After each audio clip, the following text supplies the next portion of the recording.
Gator's ass is MIA, I guess. I don't know. No. Didn't he just join? My ass is dragging. Sun slowly sucked my energy away today. I'm excited for tonight, though, man. I'm excited, though. Anytime Fluffy's on, man, I'm excited. It's going to be a good show. Yeah, it should be a great night, man. Hell yeah. We need 3 points and this game's done. Go for it. I'll be go for it, man. full attention. Well, that'll be 50% more than the attention I get from Hazel. He's usually in a nightfall. I can't do it for 2 reasons. One, like, I'll stop mid-sentence if I'm focusing. Yeah. See, I can't do it. I'm way too focused when I game. And then also, like, I play keyboard, so you get, like, it would just be clacking. Clickety-clackety, yeah. I hear Hazel's controller, so it doesn't matter. I hear his click, click, click, click, click, click. Yeah, but you do a good job of editing it out. I don't always get it out, but sometimes I do. Yeah, I don't feel like it ever stands out. No. I did have to laugh, though, because I was listening to and I could hear, like, bounties being popped in the background. That was you. How the hell was that me? You had to be gaming when we were doing that. Yeah, I heard it. I was like, he just went to orbit. I heard that sound. He just went to orbit. I didn't say anything. I was like, you know what? Whatever. I can't do it. Good for you that you can do it. Through? But I can't. It comes through, man, because everything's right around your mic. Guardian down.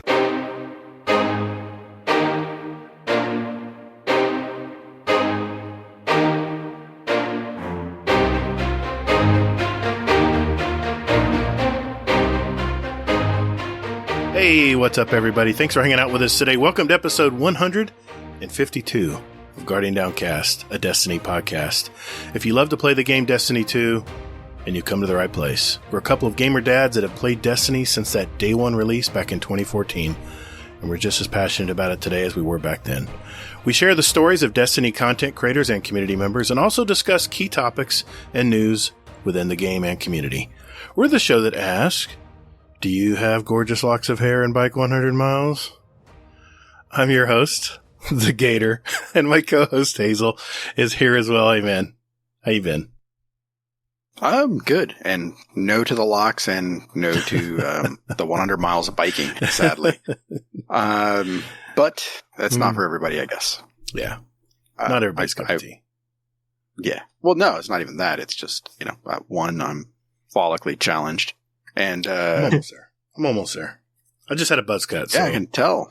I just had my on the buzz cut. Yeah, so did I. I got a buzz cut too. Yeah. Did you? Yeah. Oh, yeah. Looks good. Did he use a 0? I'm sorry. Go ahead. That's what I use. I do my own because it's cheap. Razor or just electric clippers. So Gotcha. Yeah, my week has been okay. We took Addie to get some oral surgery Wednesday, I think, and she's been a trooper. So she got a piece of skin, like her lip was like causing like a gap in her teeth, and they cut it, and yeah. So we were expecting her to be all loopy, so we were like, had our cameras ready and everything like that, so we could record her saying some silly shit, and right. It didn't happen. They didn't give her the nitrous. They just numbed it. She was just like, la, la, la. That's good. So, but she's doing good now. Yeah. She did. It was kind of rough last night, but, Man, I tell you, man, the family drama you've had over the last, since first of the year? It's every week, man. It's like, gosh, is this guy going to get a break? Family break at some point? I think the same shit happened last year, too. And, it tapers off. I think we get all of our shit out of the way in the beginning of the month or the beginning of the year, and then the rest of the year is like fine. So I'm hoping that keeps that trend. Yeah. So, but yeah, because of that, I'm drinking because drink away, buddy. Drink away. You've earned it. Well, not too much. Not too much. Okay. So I've got a contest that I'm participating in. Oh. So. Okay. Yeah. This is the first beer I've had in a long time, man. Nice. So. Cool. Yeah. How about you, man? Oh my God, dude. I know the nation's just freaking in a heat wave right now, but man, it has been oppressively hot in Florida. I mean, I jump out there and it just immediately sucks. Oh, Elmer Fudd, it's been a while, buddy. It's 83 currently out, 86% humidity. That's for you, buddy. 83? 83. You fucking pansy. It's 86 here right now. Yeah, what's the humidity? Humidity's everything, buddy. Humidity is everything. No, it's been good. It's been good. It's been birthday week still. And now we got Father's Day coming. And, yeah, my birthday is tomorrow. I'll be officially, old. Let's just say old. Also, it's Coma and Hawkslayer's birthday, which I found out this week. So happy birthday, you guys. And I also found out, fun fact, you know who else has had a birthday tomorrow? How about Kendrick Lamar? How about Greg Kinnear, Venus Williams, Amari Cooper, Barry Manilow, Igor Stravinsky? But the one I'm most proud of is my birthday is the same as Will Forte's, which is awesome. He's exactly 2 years younger than me. It's pretty cool. I love that guy. Anyway, it's been a good week. It's been a good week, but I'm excited, man. We got a fun guest tonight. He has been on our show several times. He's one of our OG gaming dudes that has been, I mean, he was here since the beginning.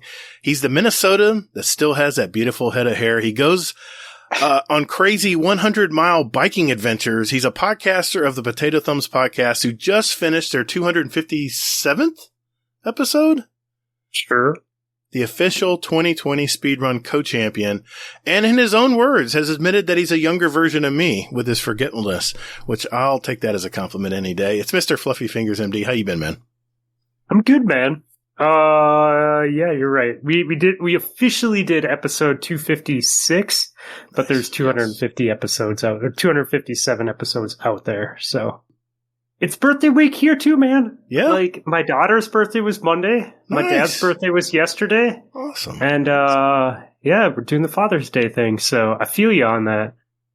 Yeah. My birthday always falls within just a couple days of Father's Day. So it's like, happy birthday. Oh yeah. Here's Father's Day too. Let's get that one right too. Okay. My dad gets that too. We always try to separate it because we also have people in our family. My stepmom's birthday is the day after Christmas. Right. So like we always try and like make it special for two different things and like go all out on two gifts, you know, instead of like one big gift. So I hear you. Try and separate it, you know. Very cool, man. I was just gonna say it's a good day. It's been a good week, man. Life is good. You said you were on 11 today. Hell, been a long time since I've had an 11 day. Damn. We'll have to hear about that soon. I tell you, if you guys want to hear Fluffy's story, you can catch him back on episode 14, 75, and 125. Like I said, he's one of our OG guests. And if you want to hear his story, episode 14 was really a good one. We really deep dove. It was a cool episode. It's always a great time when he's here. It's always fun. And thanks, Fluffy, for all the years, man. It's been fun. It's been fun. Yes. Yeah. It was funny, man. I was listening to last week's episode today while I was doing yard work. And, you know, something occurred to me. And I'm throwing this at you guys right away. So like, when you guys came up, it was as Dad Tales was kind of going out. You know, so that community, like a lot of that community followed. Right. And, you know, it's like you guys have always said, like you've kind of tried to carry on the Dad Tales thing. But today it occurred to me that I don't think that that's the direction that you guys are going. No? I think that you guys are more becoming the new, like, derp fam than you are the Dad Tales. Because, like, think about it, man. Damn. Like, think about how much your Discord and your clans have grown in the past, like, year and a half. You know? And, like, you're starting to amass that giant, like, super open, friendly, welcoming, not as loud and explicit as we are, maybe. Like, it's a little bit more tame, so it's a little bit more open to everyone. Yeah. But yeah, man, I think you guys are slowly becoming like the new derp, you know, of this part of the Destiny era. Wow, maybe that's the best way to say it. That's fantastic. It's kind of cool. It's cool to see. I used to follow that podcast every week. I loved, I love those two guys. Yeah, they were a lot of fun to listen to. I don't know if they'll ever be back, but I hope so. But yeah, that was my first clan. Actually, that's how I had like got into riding with people and PvP and all that. Yeah. That's crazy. Well, like as Hazel always says, I'm just surprised people even listen to us, to be honest. I mean, it's the kind of thing where we just did it for fun, and now people are telling other people about us, and it's crazy. And you couldn't even like find us on Google So under Destiny 2 podcast. Did you know that? Hey, did you know that? We a genius here that knows all about SEO forgot to put Destiny podcast in our title. So whenever you Google Destiny podcast, we didn't even show up. We're not even listed. So now at least we're in the running with everyone else out there. So yeah, we've grown with no Google exposure at all. It's been nuts. But hey, man, like I said, I'm just glad people listen and continue to want to listen. So it's a lot of fun. It's funny how that works, man. Like we've been going almost 5 years now, and like still when people comment about a show, like I'm still like, oh, dude, that's right. People like listen, like they pay attention to things that we say. Your music episodes are fantastic. I love listening to your music they're episodes. fun to do. They're really cool. That Aesop one was really good. Dude, when Chuck, because we don't know what the person's going to pick till they tell us in private. And when he came forward with that album, that's been on my list for a while. And I was just like, dude, this is one of my favorite albums. Like, I am very excited for your pick. Nice. So, nice. So. Well, good deal. Hey, listeners. Hi. You know what? Here's what we got lined up on tonight's show. First, Hazel, Fluffy, and we're going to catch up like we were just now. Our week of gaming, what's been up. Fluffy's turn to make a run at our new and improved Fast Fire segment we call. Yeah, it's a speed run. He might know about that. Hazel will go over this week at Bungie for the 4th week of Season of the Haunted. And finally, we're going to continue our quest to go through and answer your questions from our speak pipe. And holy moly, we got a ton of speak pipes tonight. And of course, I don't know what those are about. I don't know. Anyway, and of course from our oh no. Should I be worried? What? Oh no. What? I didn't even listen to him. I didn't even listen to him. All right. I'm innocent. Of course, from our Discord server as well. So, all right. Enough of chit chat. Let's roll.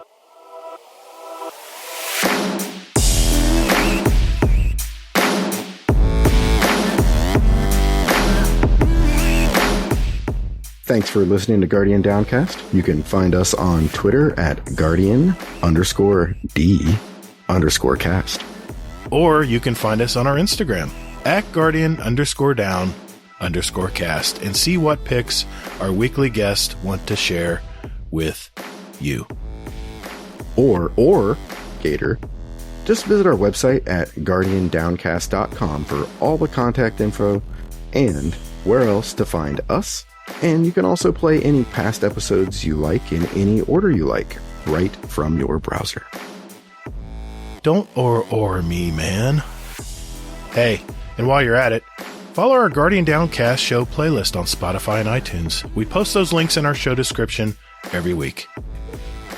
So check us out, and later, Guardian. Toddles. Hey, that's my line, man.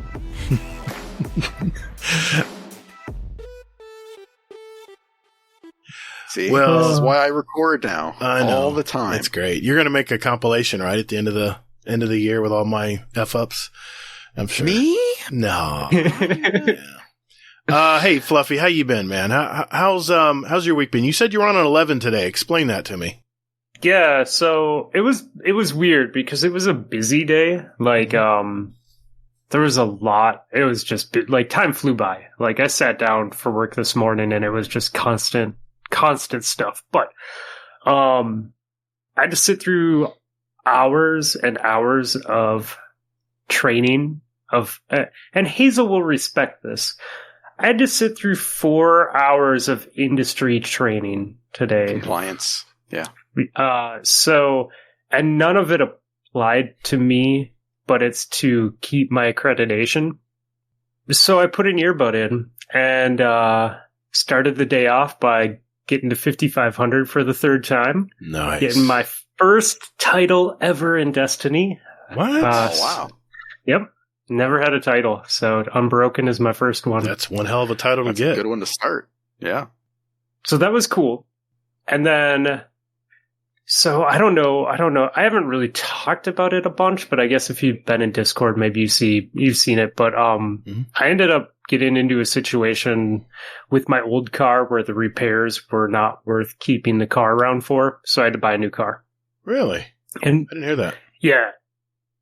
And we were kind of the mindset that we had not had a car payment for a long time, so we knew that when the day came, we'd just get a car. Like, we just figured it out. But I've been really happy with it. I ended up picking up a Subaru Outback Wilderness. Nice. And it fits my family and my hobbies and stuff well.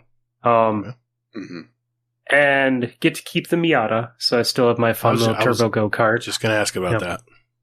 That doesn't cost anything. I thought that was the car you're getting rid of. I'm like, no, not the Miata, man. No, it doesn't. It doesn't cost anything to keep that around. Cool. It's all paid for, and it's like $70 to insure. Nice.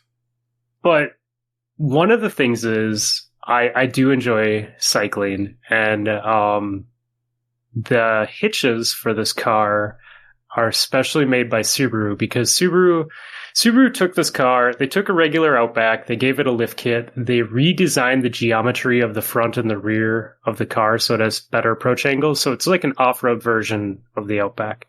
So they have a special hitch that goes up into the bumper, and you have to like cut and mold it around the bumper so it doesn't take away from that lift that they redesigned, right? Okay. All right, I follow you. So it's hidden up. So they're back ordered. Well, I carry my bikes on the back of my car in a hitch. Mm-hmm. And so when I bought the car, the guy's like, yeah, we should get them soon. Like they're coming in. And so I went out and spent way too much money and upgraded my bike rack setup. So I could bring 4 bikes. So I could bring all the family with now instead of just my adventures. Yeah. And, I found out this week that Subaru has told dealerships that the hitches are just out of stock and there's absolutely no ETA on when they're going to come. So I'm like, oh crap. I just spent way too much money on a bike rack system, and it's sitting in my basement because I can't put it on my car because I don't have a hitch.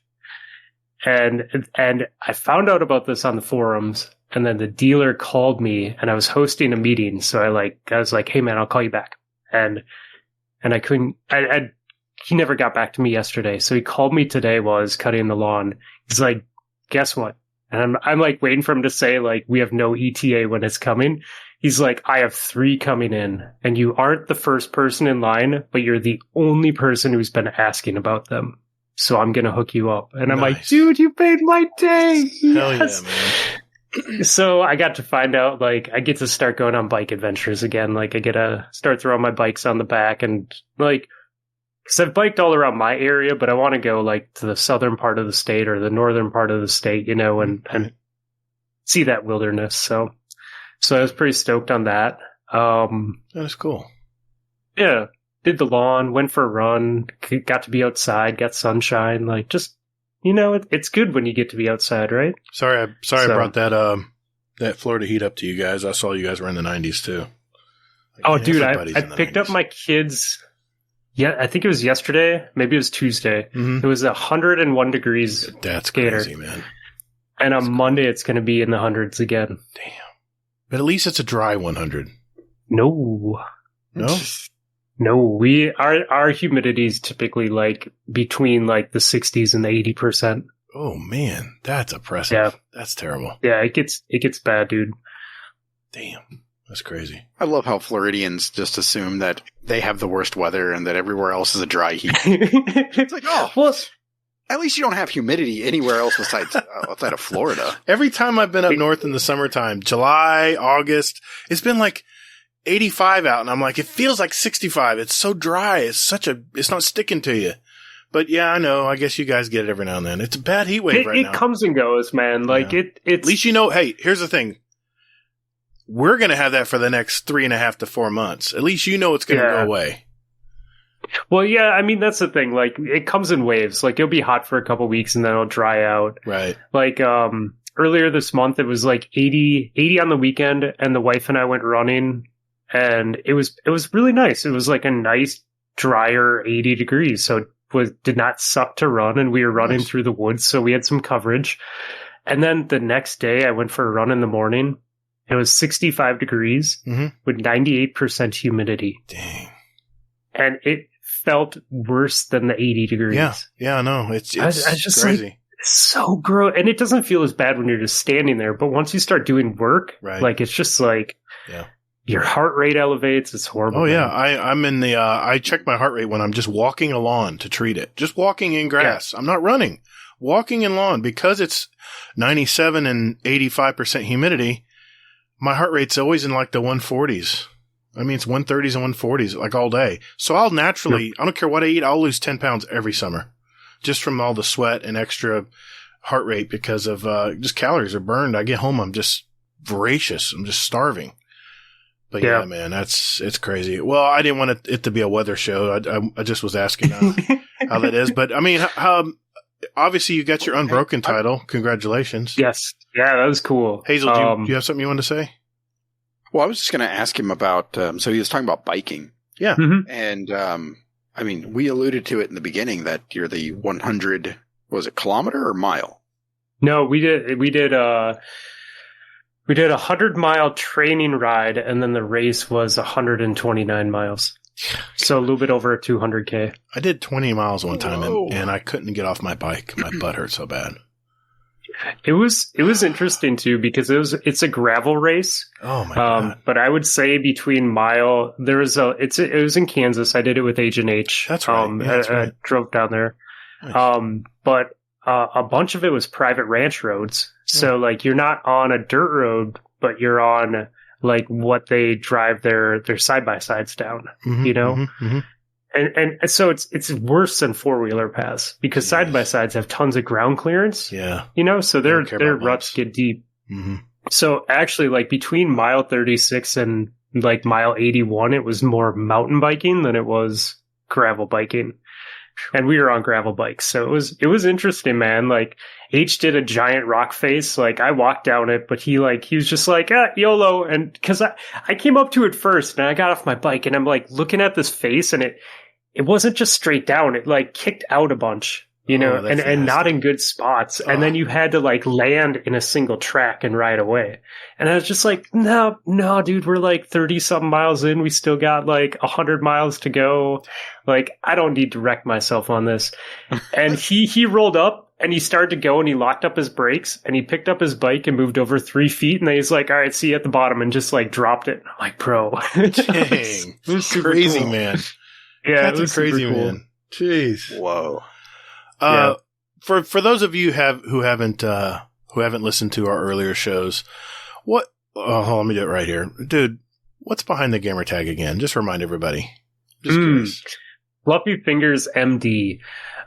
So Fluffy Fingers comes from the show The Office when Daryl is messing with Michael about what gangsters do in the street and like when they go up to say hi to each other. Yeah. Yeah. And it's a great episode. Yeah. And then the MD just, I don't know. I just felt like a doctor tag was appropriate. So nice. Okay. Yeah. Well, if they want to hear the rest, they can go to episode 14. But no, I just wanted to mention that tonight. So what have you been doing in Destiny this week? Fluffy, what have you been doing in Destiny? I mean, you got your Unbroken title. Yep. Anything else? Are you enjoying the new season of The Haunted? Oh, dude, yeah. Yeah. I've been playing a lot of PvE. So I'm really happy. Actually, I'm really happy that the Unbroken's out of the way because now, I was telling Hazel, now I can just play any PvP mode for fun. Because, like, once I started running, my buddy Runnit's a scrub. Basically told me at the start of the season, he's like, we'll get you to 5,500 pretty quickly. Nice. And so I'd been running with him and we did a raid night. And those who don't listen to our show, there's a select group of people that I raid with where raid nights are a big party and they always have been. And we all let loose and we have a good time. We don't stream it on purpose. We don't put it out there in the public. Like it's our own private, have fun, let loose type thing. I played comp with Ghost and Nessie after a raid night one night. And I think we lost like 10 games in a row. And then I played comp with Scrub the next day and he's like, okay, what's your rank at again? I'm like, we got kind of wasted and lost a lot of games last night. So I'm like, I'm a lot lower than I was. So I might have gotten drunk. Yeah, so it's nice to have that out of the way. Now I can just play and not worry about winning or losing. But as far as doing stuff on Destiny, I've really liked the new season. Story's good. I think the public event activity is really well done because it's easy to hang out and then leave whenever you're not interested or whenever you get a key.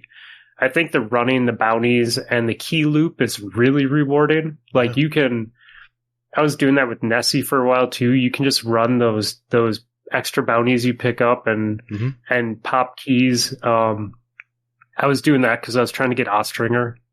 Like I said, I was taking notes on your guys' last show. Hazel, you mentioned like you haven't crafted anything yet, and you don't really know what's worth crafting, really. Dude, you're missing out. Yeah. So, sorta. I mean, I just don't care, kind of. Yeah. So when you start dipping your toes in PvP again, I just want to put this out there for you. Last season that dropped? I got the Cantana or the Cantana. It's a hand cannon, the energy hand cannon. So I got that to drop with opening shot and Eye of the Storm. Like I had the God roll drop really early. Nice. You can craft an Ostringer, which is the same archetype, with enhanced Eye of the Storm, enhanced opening shot. It's crazy. So your first shots have extra aim assist, and then as soon as you get into the gunfight and take damage, you have extra aim assist. Not just a little, a lot. Yeah, and you can put high cal rounds on it, so you have extra flinch. And, so there is a hand cannon this season that is a lot of fun, and it feels really good. It feels like light and snappy. It really pulls to heads well. And then Beloved, dude. Beloved feels really good. You've got enough. Wait a minute. You got enough of those to craft one? Yeah. I have both of those. Well, dude, I've been running PvE, man. Like, if I have time, I've just been running that loop and opening chests, and it's paid off. You got this all from just running on the Haunted Leviathan, right? Whatever they call it. Yeah. I mean, I pretty much did that a lot when I didn't have friends online, and it was buying whenever I had engrams I could focus. I would focus them on those two weapons, and then it was just farming keys and. Yeah, Beloved, you can do some crazy rolls with Beloved too. Like mine's only level 5 or 6 right now. So I don't have the God roll unlocked, but it's still like even with semi good perks, it just feels great. Like it feels like it has a ton of aim assist. It feels really friendly. It was always my favorite sniper rifle, Beloved. Scope's nice and crisp. It has good aim assist, like you said. Yeah. And also, like, you guys were talking about how PvP people have to spec into armor now. I think that's really the case. I think Destiny Armor Picker is a lot more... It's more necessary at this point. Like, for PvP, like, if you really are, like, trying to pay attention to what you're doing, I started saving blue armor in my vault. Why? Because I'm getting blue armor to drop with like 40 rolls in stat fields that matter. Really? So yeah, so I'm running like tier 10 mobility and like 70 resilience, so I have less flinch, and then I think I'm at 50 recovery or 40 recovery, and that's with blue arms. Is that on a warlock? And so no, that's on a hunter. Okay, gotcha. Yep. Yeah, stability. I mean, I've been putting some builds together, and I'm running, I think, a tier 9. I'm running a 90, or I guess a tier 9 mobility. And people that play PvP a lot of the people who don't play it a lot don't realize that's really the perk that a lot of the pros have, is they have high mobility because you want that strafe speed. You want that aim down the sight strafe speed. And that's the only way you can get that is with high mobility. Everyone's specking into, recovery and high armor so they can take more damage. And now it matters more because now it's all about flinch, right? It's all about resisting flinch. Mobility and resilience are probably the two main ones where, like, on a hunter, it used to be mobility and recovery. Right. Now I think it's resilience and mobility because you want to get that resilience in the 70s or 80s. You really feel it. Like guns, you just win more gunfights because you take less flinch. Yeah, I've got a, oh man, look at this setup. I've got a PvE build Void, It's only a tier 20. It's only a tier 2 on mobility, but it's 100. It's basically a tier 10 resistance. So I'm like, can't kill me hardly. And at 80, a tier 8 recovery. That's my warlock. That's your warlock? Yeah. Oh, well, nobody cares. I will say go ahead. No, I was just going to say that warlocks are basically, I mean, like, you don't need mobility. Why do you need mobility as a warlock? You need mobility because you can jump higher. Especially jumping puzzles. Everyone struggles on these jumping puzzles. If you only had your mobility. I thought we were talking about PvP. You can be really fast. Like, there's one thing I noticed in high level comp, like the dudes playing warlocks were always at the spots first. Yep. The guys I was playing with, this last run today, I was playing with 2 hunters, and that was one thing that was constantly being called out was he's already there. Don't peek it. It's because he has those boots on. They give him more, or it could be like a lightweight pulse rifle or a shotgun even. Anything Icarus lightweight. Dash too. And dash, yeah. Well, Icarus Dash too. Yeah, I use Blink. Blink's pretty fast and too. Skating. Yeah, it's skating and the dash for sure. Yeah, and exactly. I'm running a tier 9 on for my Void Warlock build with Blink. And this is my Astrocyte Verse build. I have a tier 9 mobility, a tier 8 resilience. So I'm getting hardly any flinch, but I still have a tier 6 recovery. So that is an all around good build. Not to mention a tier 9 intellect. I know that's not that important these days, but I get my super usually earlier than anyone else in the game if we're playing like Iron Man. Yeah, it depends. Like in 6s, I think it matters more, and in comp, it matters less because you're probably only getting one super, and you're probably holding it for a strategic point. Like you're not popping it right away like you would in 6s. Totally agree there. Totally agree. The blink is weird though with mobility, because with mobility and that helmet, you blink higher. You blink higher. So you're hitting your head on sometimes stuff all the time. You want to. Yeah, sometimes you want to blink further than higher. Well, you have to time it. You have to be like on your down jump and then blink.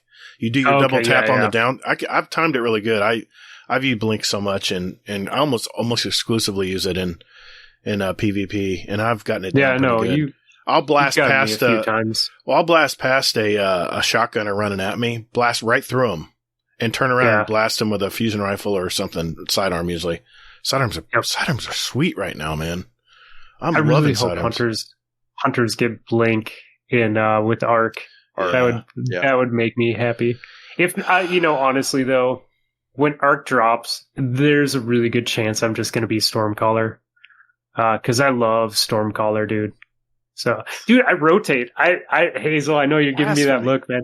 I rotate, man. I was a Titan last season. I was a Hunter the season before. Actually, I was a Hunter for like 3 or 4 seasons before. And then I was Dawnblade for 2 or 3, so I rotate with the meta and what's fun. Yeah, well, that's the main thing, is just what's fun. Yeah, like absolutely. Me, I have a hard time getting off of my Titan now, just because Titans hammers are just so oppressive. It's just amazing. It's crazy, dude. Yeah, I was watching True Vanguard play his Hammer Titan this morning in Crucible, and he says he must have taken aim assist off the hammer because he was the hammers are going through people. It was really weird. He was really complaining about it. And I'm usually, he runs out of, whenever he runs Titan, that's what he runs is those hammers. And he'll sit there and bonk everybody a whole game and just own people. But this morning, something was happening. He was throwing hammers through people. I was watching him. And he played it back in slow mo. And I was like, yeah, I don't know. They took something off of the hammers in Crucible. I don't know what they did, but I don't know. Maybe it was just him for the day, but we'll have to see. I'll have to test that. Connections. That weighted throwing knife, though, man. That's got some aim assist to it. God that's almighty. Fun again. I've got that infinite weighted throwing knife build for Crucible when I'm using my Way of 1,000 Cuts. And if I'm going to use my Hunter, that's what I'm bringing in is my Solar. And I mean, I can light people up with weighted throwing knives and get my throwing knife back all the time.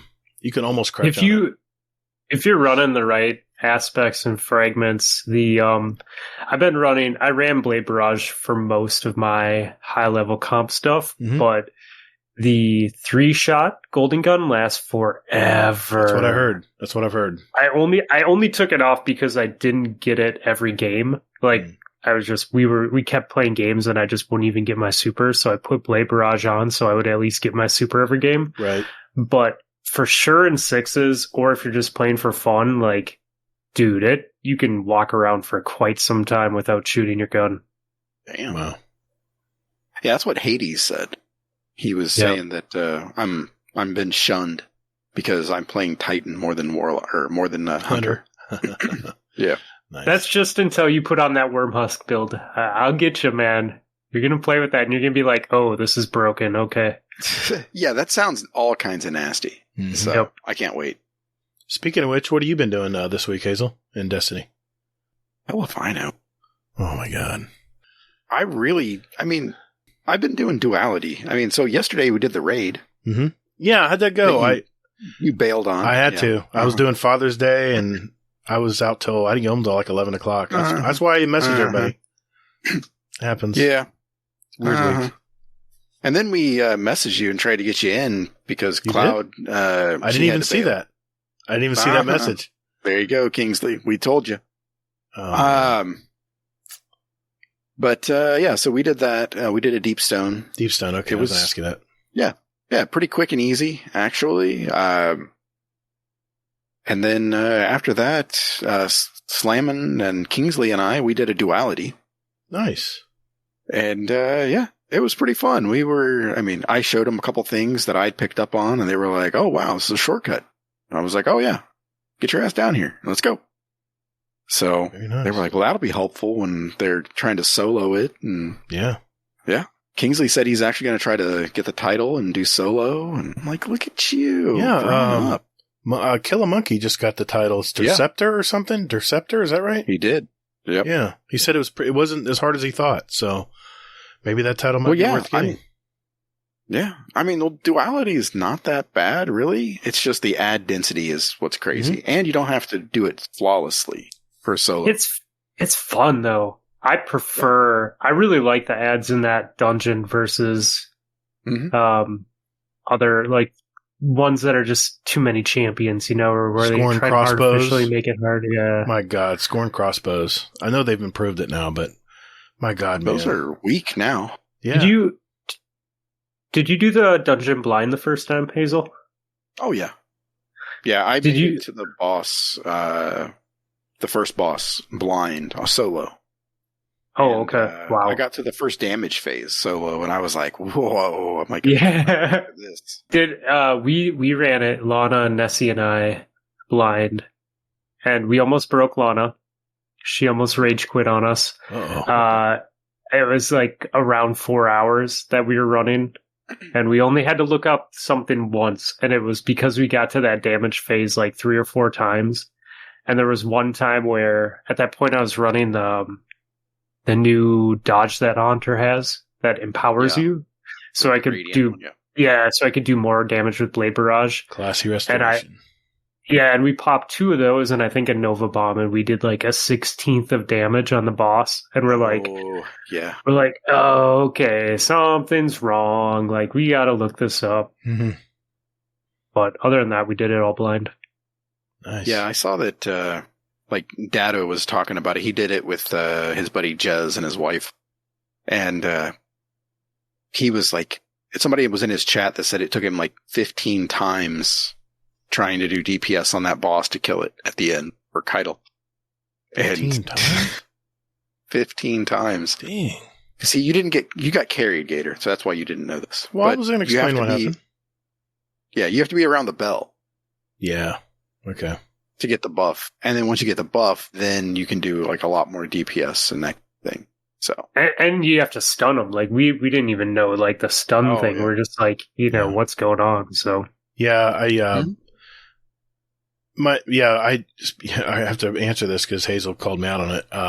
Soccer, Fiery Pink Yoda, and I played some trials this weekend, I should say. Oh yeah, you said that. I was having fun. I mean, believe me, there were some sweaty games, and I could tell Soccer was having an off night, and he was like, we played a little bit, and he goes, Duality Dungeon? I'm like, hell yeah, I'm in. I haven't run it before. I'm the first time.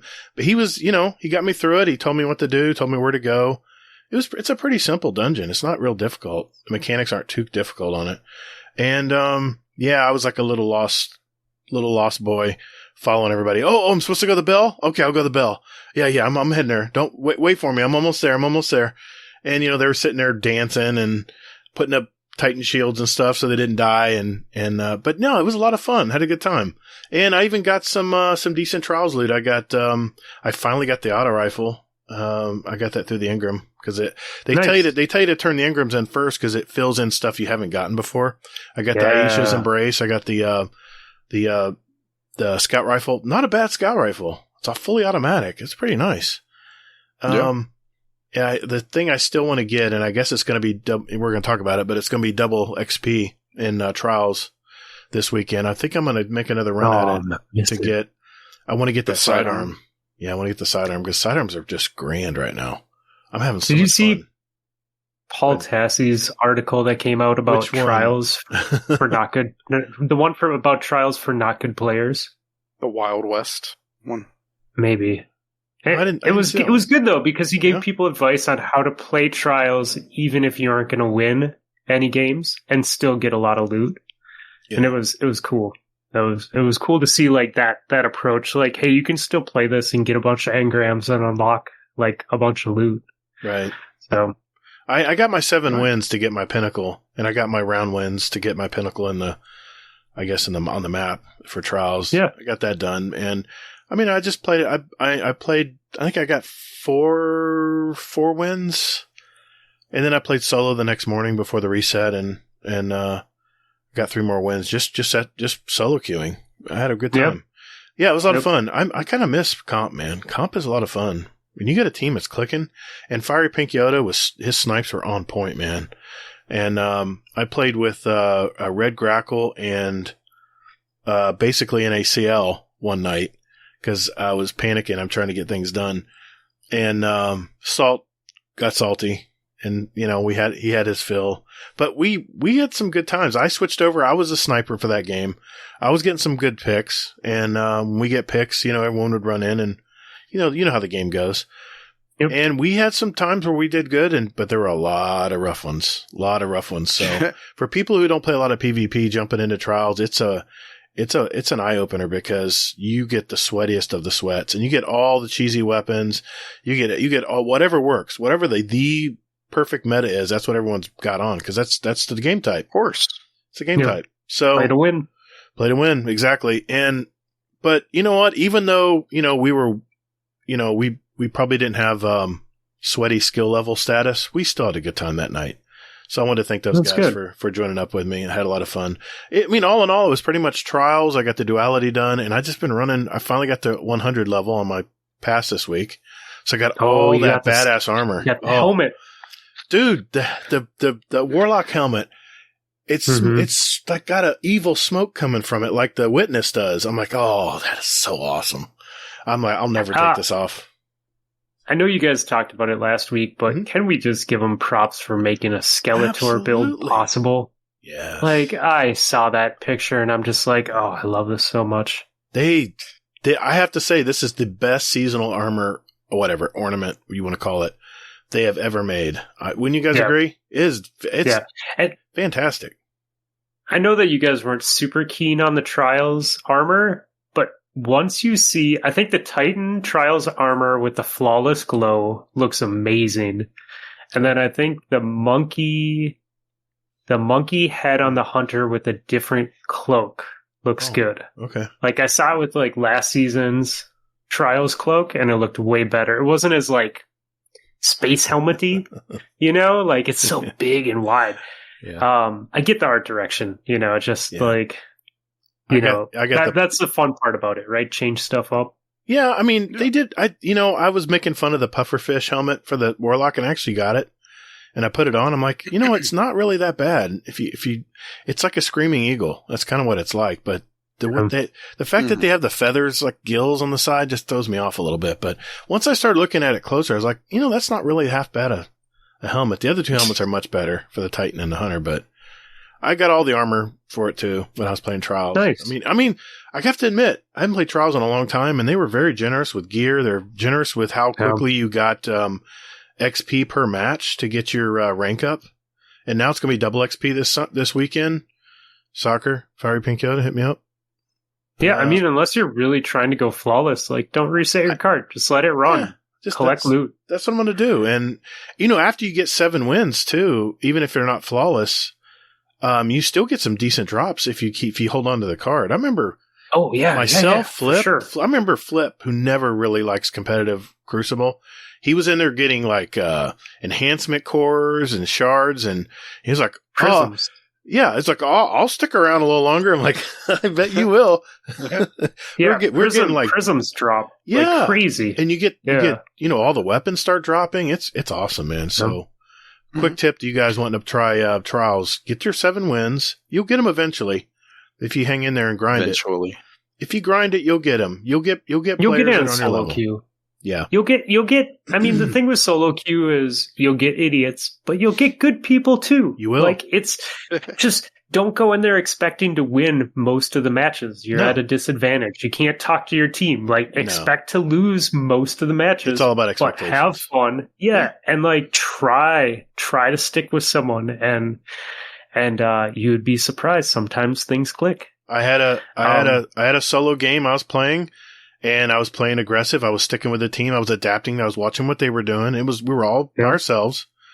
And I came in there and got the final kill to finish the match out. And the guy gets his gun. And he's like, nodding up and down, going, "That was a good move. Even though we weren't having any kind of communication, that was a great round. Now we end up losing it, the game, but I still had fun doing it. Yeah, that's awesome. Well, and the thing is, like, you're not even going for game wins. Like, that helps you get, like, some stuff, but you're actually going for round wins. Absolutely. So as long as you win one round, like, you're successful in that game. Exactly. Hey, real quick, you're talking about skins. I want to compliment Bungie, too. Have you guys noticed the new skin direction with weapons? Like, completely changing how the weapon looks instead of just, like, putting a new coat of paint on the same weapon. Yeah, I was talking to Hazel last week about this. I said the variety of weapons we have available to us now is amazing. I mean, I'm trying to get them all my weapons. Just try to get all the weapons before the season ends. But I mean, even like how they look, like the ornaments for them. Like you put like one of the new ornaments on, and it looks like a completely different weapon. Did you get the one for the linear fusion rifle, the exotic one? Hold on, I'll just look it up real quick.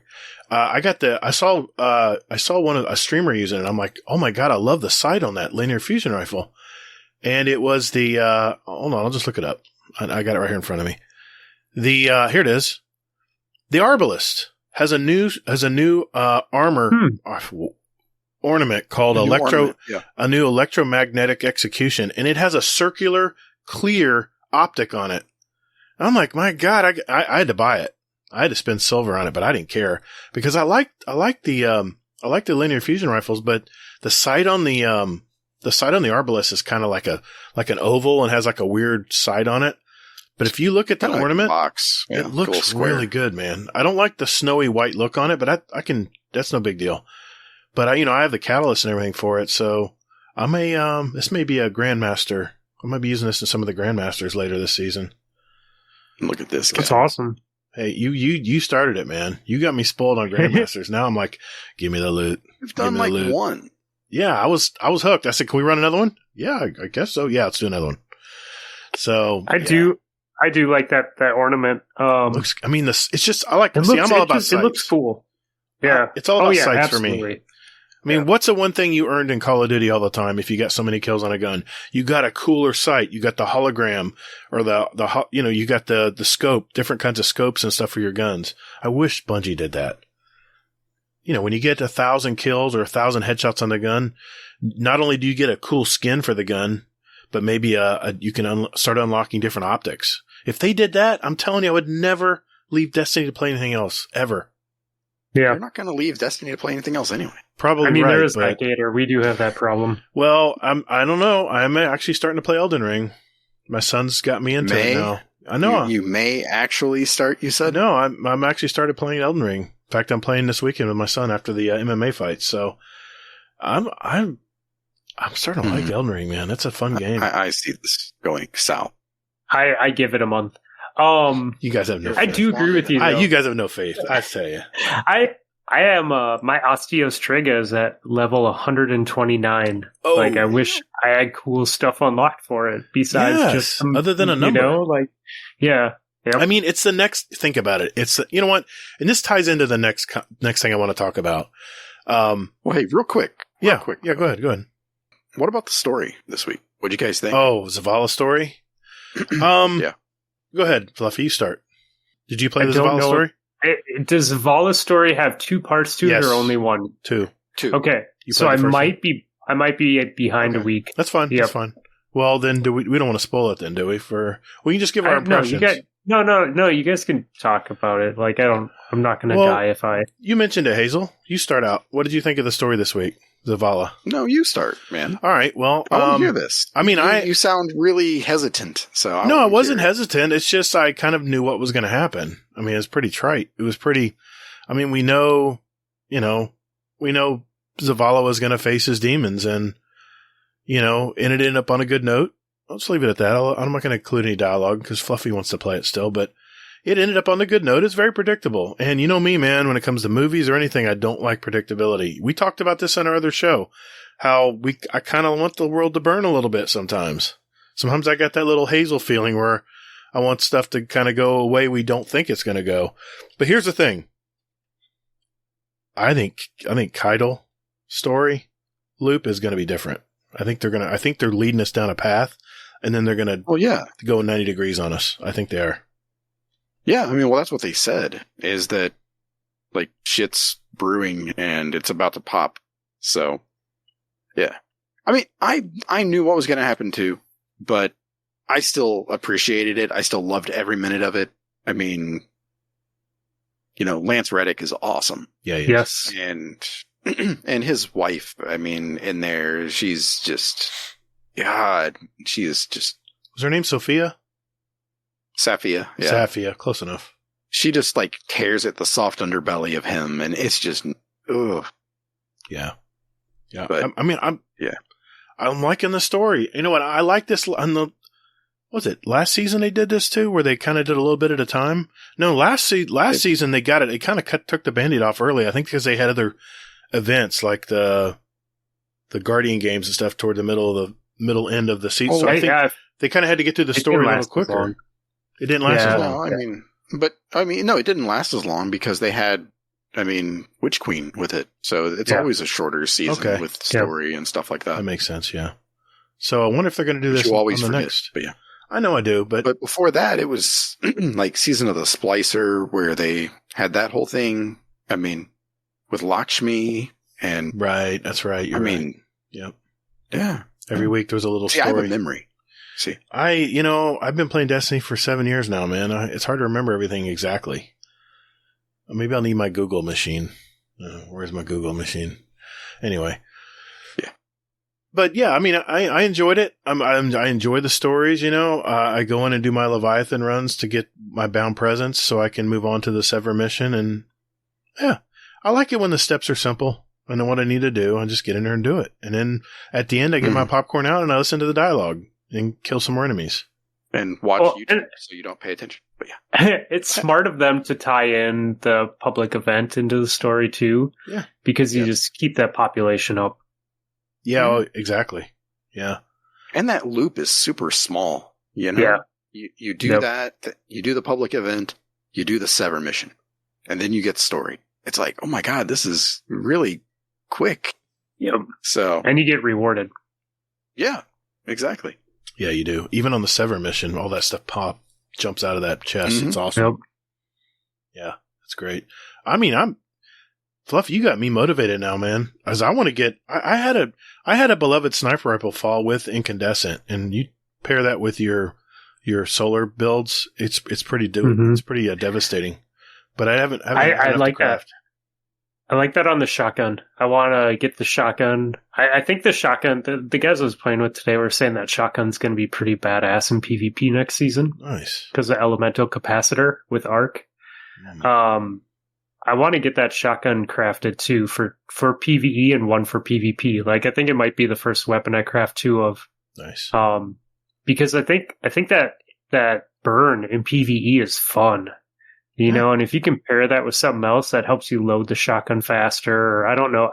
I have to look at the perks. I don't even know if you can put slide shot on it or something, but it's fun to like burn a giant group of enemies like that. Mm-hmm. Yeah, I mean, the Classy Restoration mod is just fantastic on all three characters. Dude. Now, the only thing is, Devour seemed easier to me because as you killed enemies, it regenerated a lot of different things. Yeah. But I feel with Classy Restoration, if you don't have a lot of enemies in front of you, you run out pretty quick. It doesn't hang on very long. I know. With it's tied to your class ability. I got the Empyrean. So you just cast it again. I know. I got the Empyrean fragment where you shoot stuff with. You kill stuff with solar or a solar. Was it a solar exotic? Yeah, solar exotic. That you get more time. But I'm using anything solar and I'm getting more time added. But so it ticks down quick. Change your class item to a stasis one and put on utility kickstart.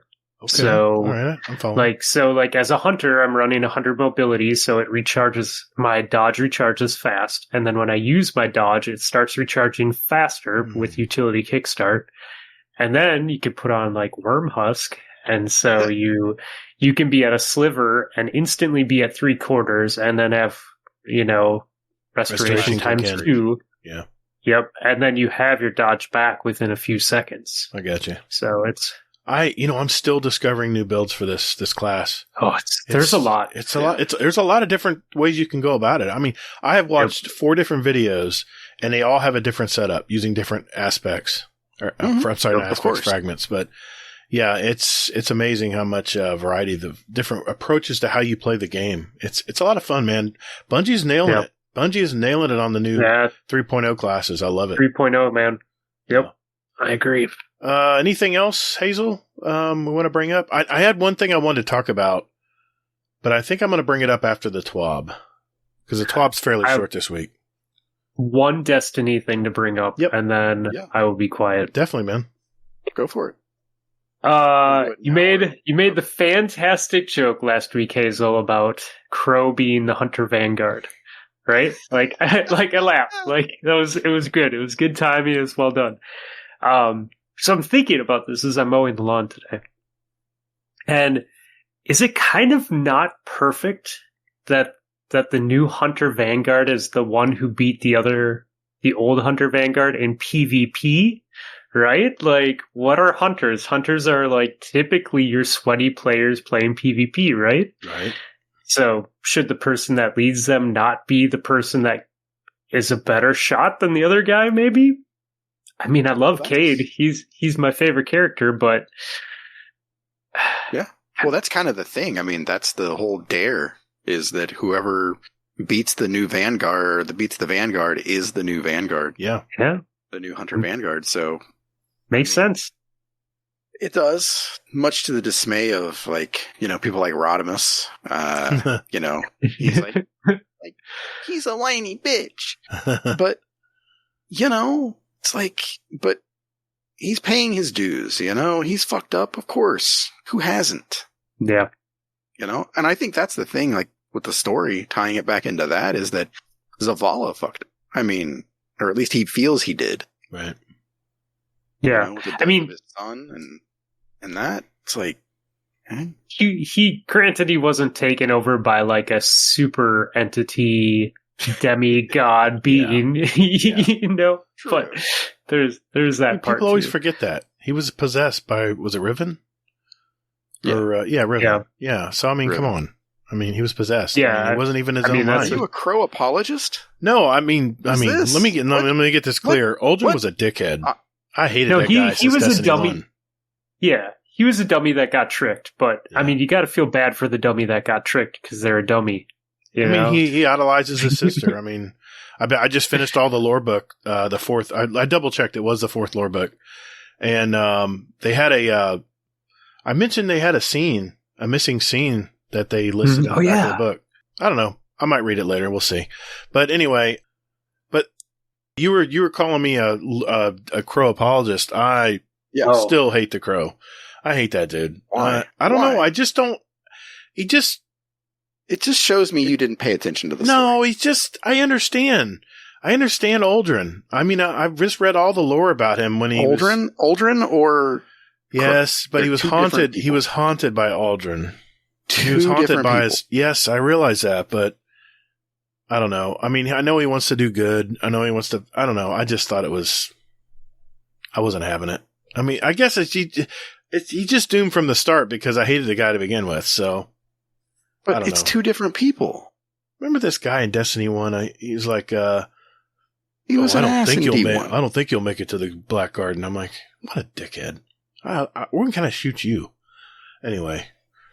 Well, hey. It's a different person, man. I know. No. Now. Dez is listening to this going, like, Dez is literally pulling out his hair. I'm sure he is. But, I don't know. I just never liked the guy. And it's not the same guy. Yeah, he looks weird, though. It's like you. Fluffy, you got to back me up here, man. The guy looks like he's on crack.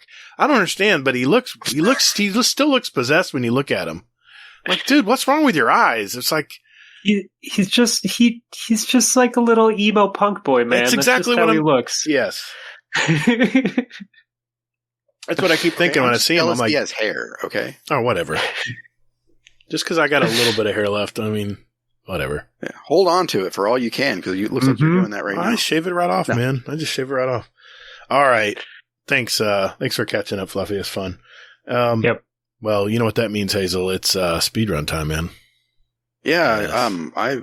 I don't know if he knows what the speedrun is. I don't know. We're going to find out right after this. Call the Praxic Order. Call the Thanatonauts, the Jinsen Scribes. Call everyone so they can witness you. All right, listeners. This segment is called the speedrun. This is where we have a database of over 385 questions that I ask at random. And FluffyFingersMD here will have 90 seconds to answer as many as he can. These are short 1 or 2 word answers. And at the end of the year, guess what the most answer will win a prize and title of 2022 Speedrun Champion. The questions are randomly asked, so no one can memorize the order. And, just quickly answer what quickly comes to mind. Quickly. Tonight, I'm going to ask the questions from the list. Hazel is our timekeeper. Quickly. Hazel is our timekeeper and quality control expert. In the event of a questionable answer, Hazel's decision will be final, and he, of course, adjusts for my stammers and whatever, so he keeps it fair. He's the referee. Our leader so far is... I'm sorry, you have a question, Fluffy? Sorry, who is asking the questions and who's keeping the time? Damn it, I knew you were going to bring that up. Randomly asked. Random asked questions.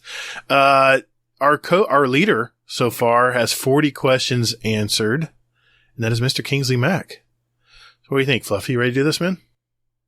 I mean, I listened to that episode, so I don't know, man. I don't know if I can bring the heat like he did, but we'll shoot for podium. I mean, I already won once, so should I just give it to Kingsley? I guess we'll find out. No, make him earn it. Make him earn it, though.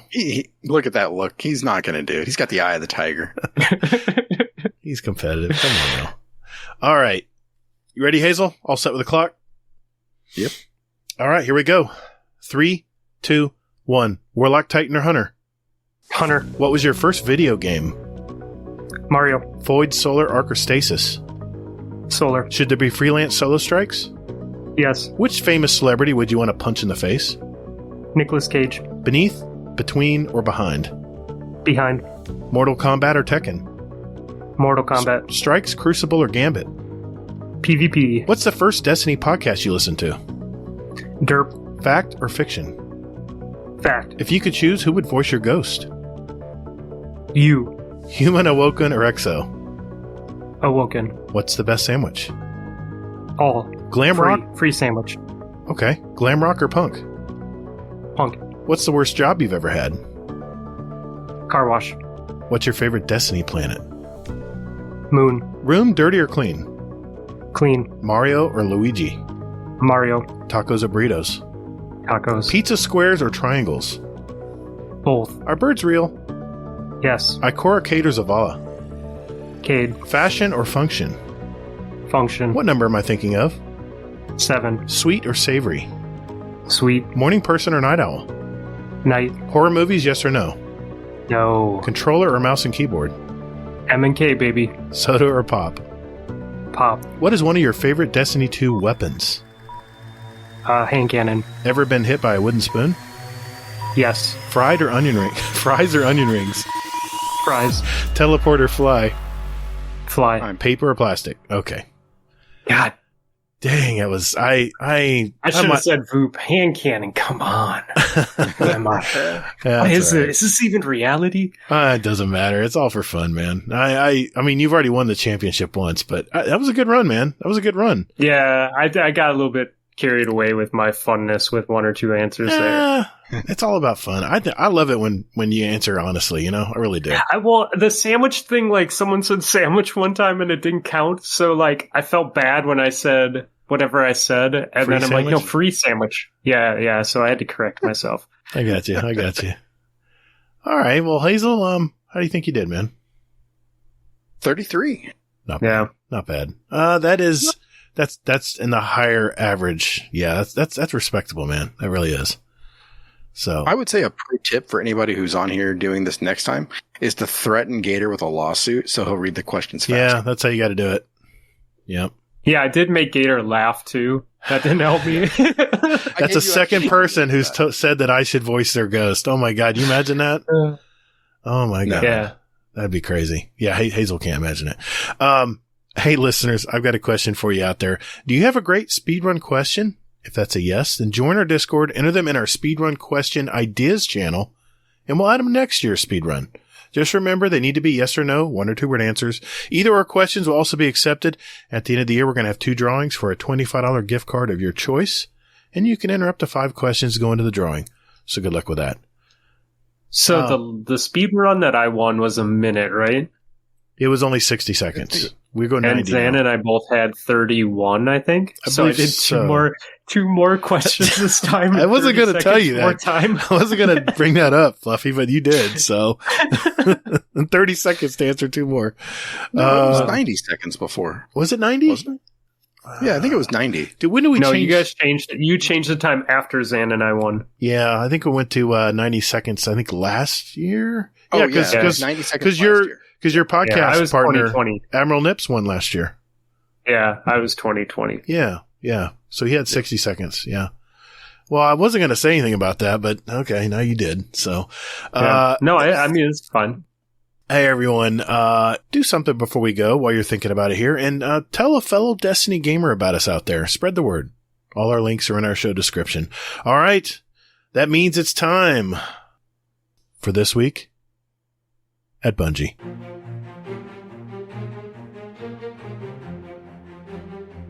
Hey Guardians, just a quick reminder that we now have a Destiny 2 clan, and Hazel and I invite you to be a part of it. If you're looking to find a clan, that would be a great time to jump in and get to know some of these great gamers that you've heard on here. We're not hardcore or anything, so you don't have to worry about that. Enjoying what time you have for Destiny is all we ask.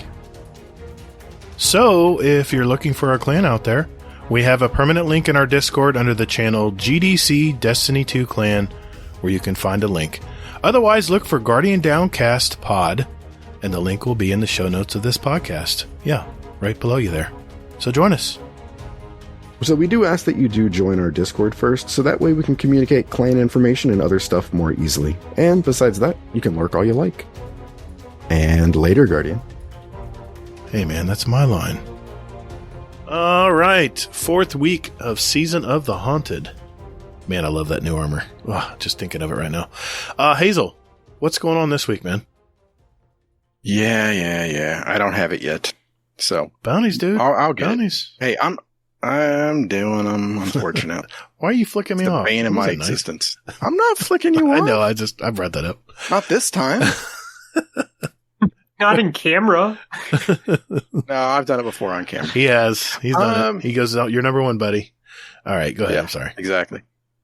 Yeah, already interrupting. Thank you very much, sir. That only took 10 seconds. There we go. Yeah. Nice to know we even got into this. So light TWAB, don't expect much. So control those zones. Zone control is coming to Crucible next week. So what the hell is that, Hazel, you ask? Basically, you get no points for kills. I can't wait to hear the PvP gods complain about this when they're not showing, how many kills are listed, and they're going to be like, man, a lot of people. Why does it show that we only held the zone for this long?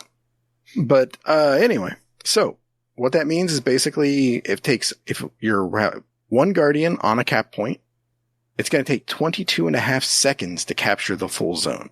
Oof. So If you long. have two, That's forever, it's dude. 10 seconds. Okay. Well, it tells you to play as a team. Yeah. Mhm. 3 or more is 7.5 seconds. So, and you get points for however long you keep that zone captured. So basically you capture the zones, you kill everyone to make sure you hold the zones and profit. So no more playing like Dexican and not capping a zone and just, murdering everyone and Slay. No, see, as someone who plays with Dex, he will still do that. Hey, I hate to tell you, you're still getting taking 22 and a half seconds to capture the zones. exactly. Yeah. Hey, the counter's still going to count. They just may not show up on the scoreboard, but if you pull up Charlemagne, he'll tell you how many you got for that game. He'll tell you your KD and all that. So people are still going to KD farm it, but that's all right. It's a different. Hey, I like it. And you're going to get into it, but I like that. I like the game type. It reminds me of Domination in Call of Duty. Well, it reminds me a lot Except of that. those kills counted though. Yeah, they did, but I don't know. Moving on. Speaking of controlling zones, Trials of Osiris will be zone capture. FYI. So. Okay, and as Gator said before, Trials rank bonus will be in effect this weekend, so kick ass and do that.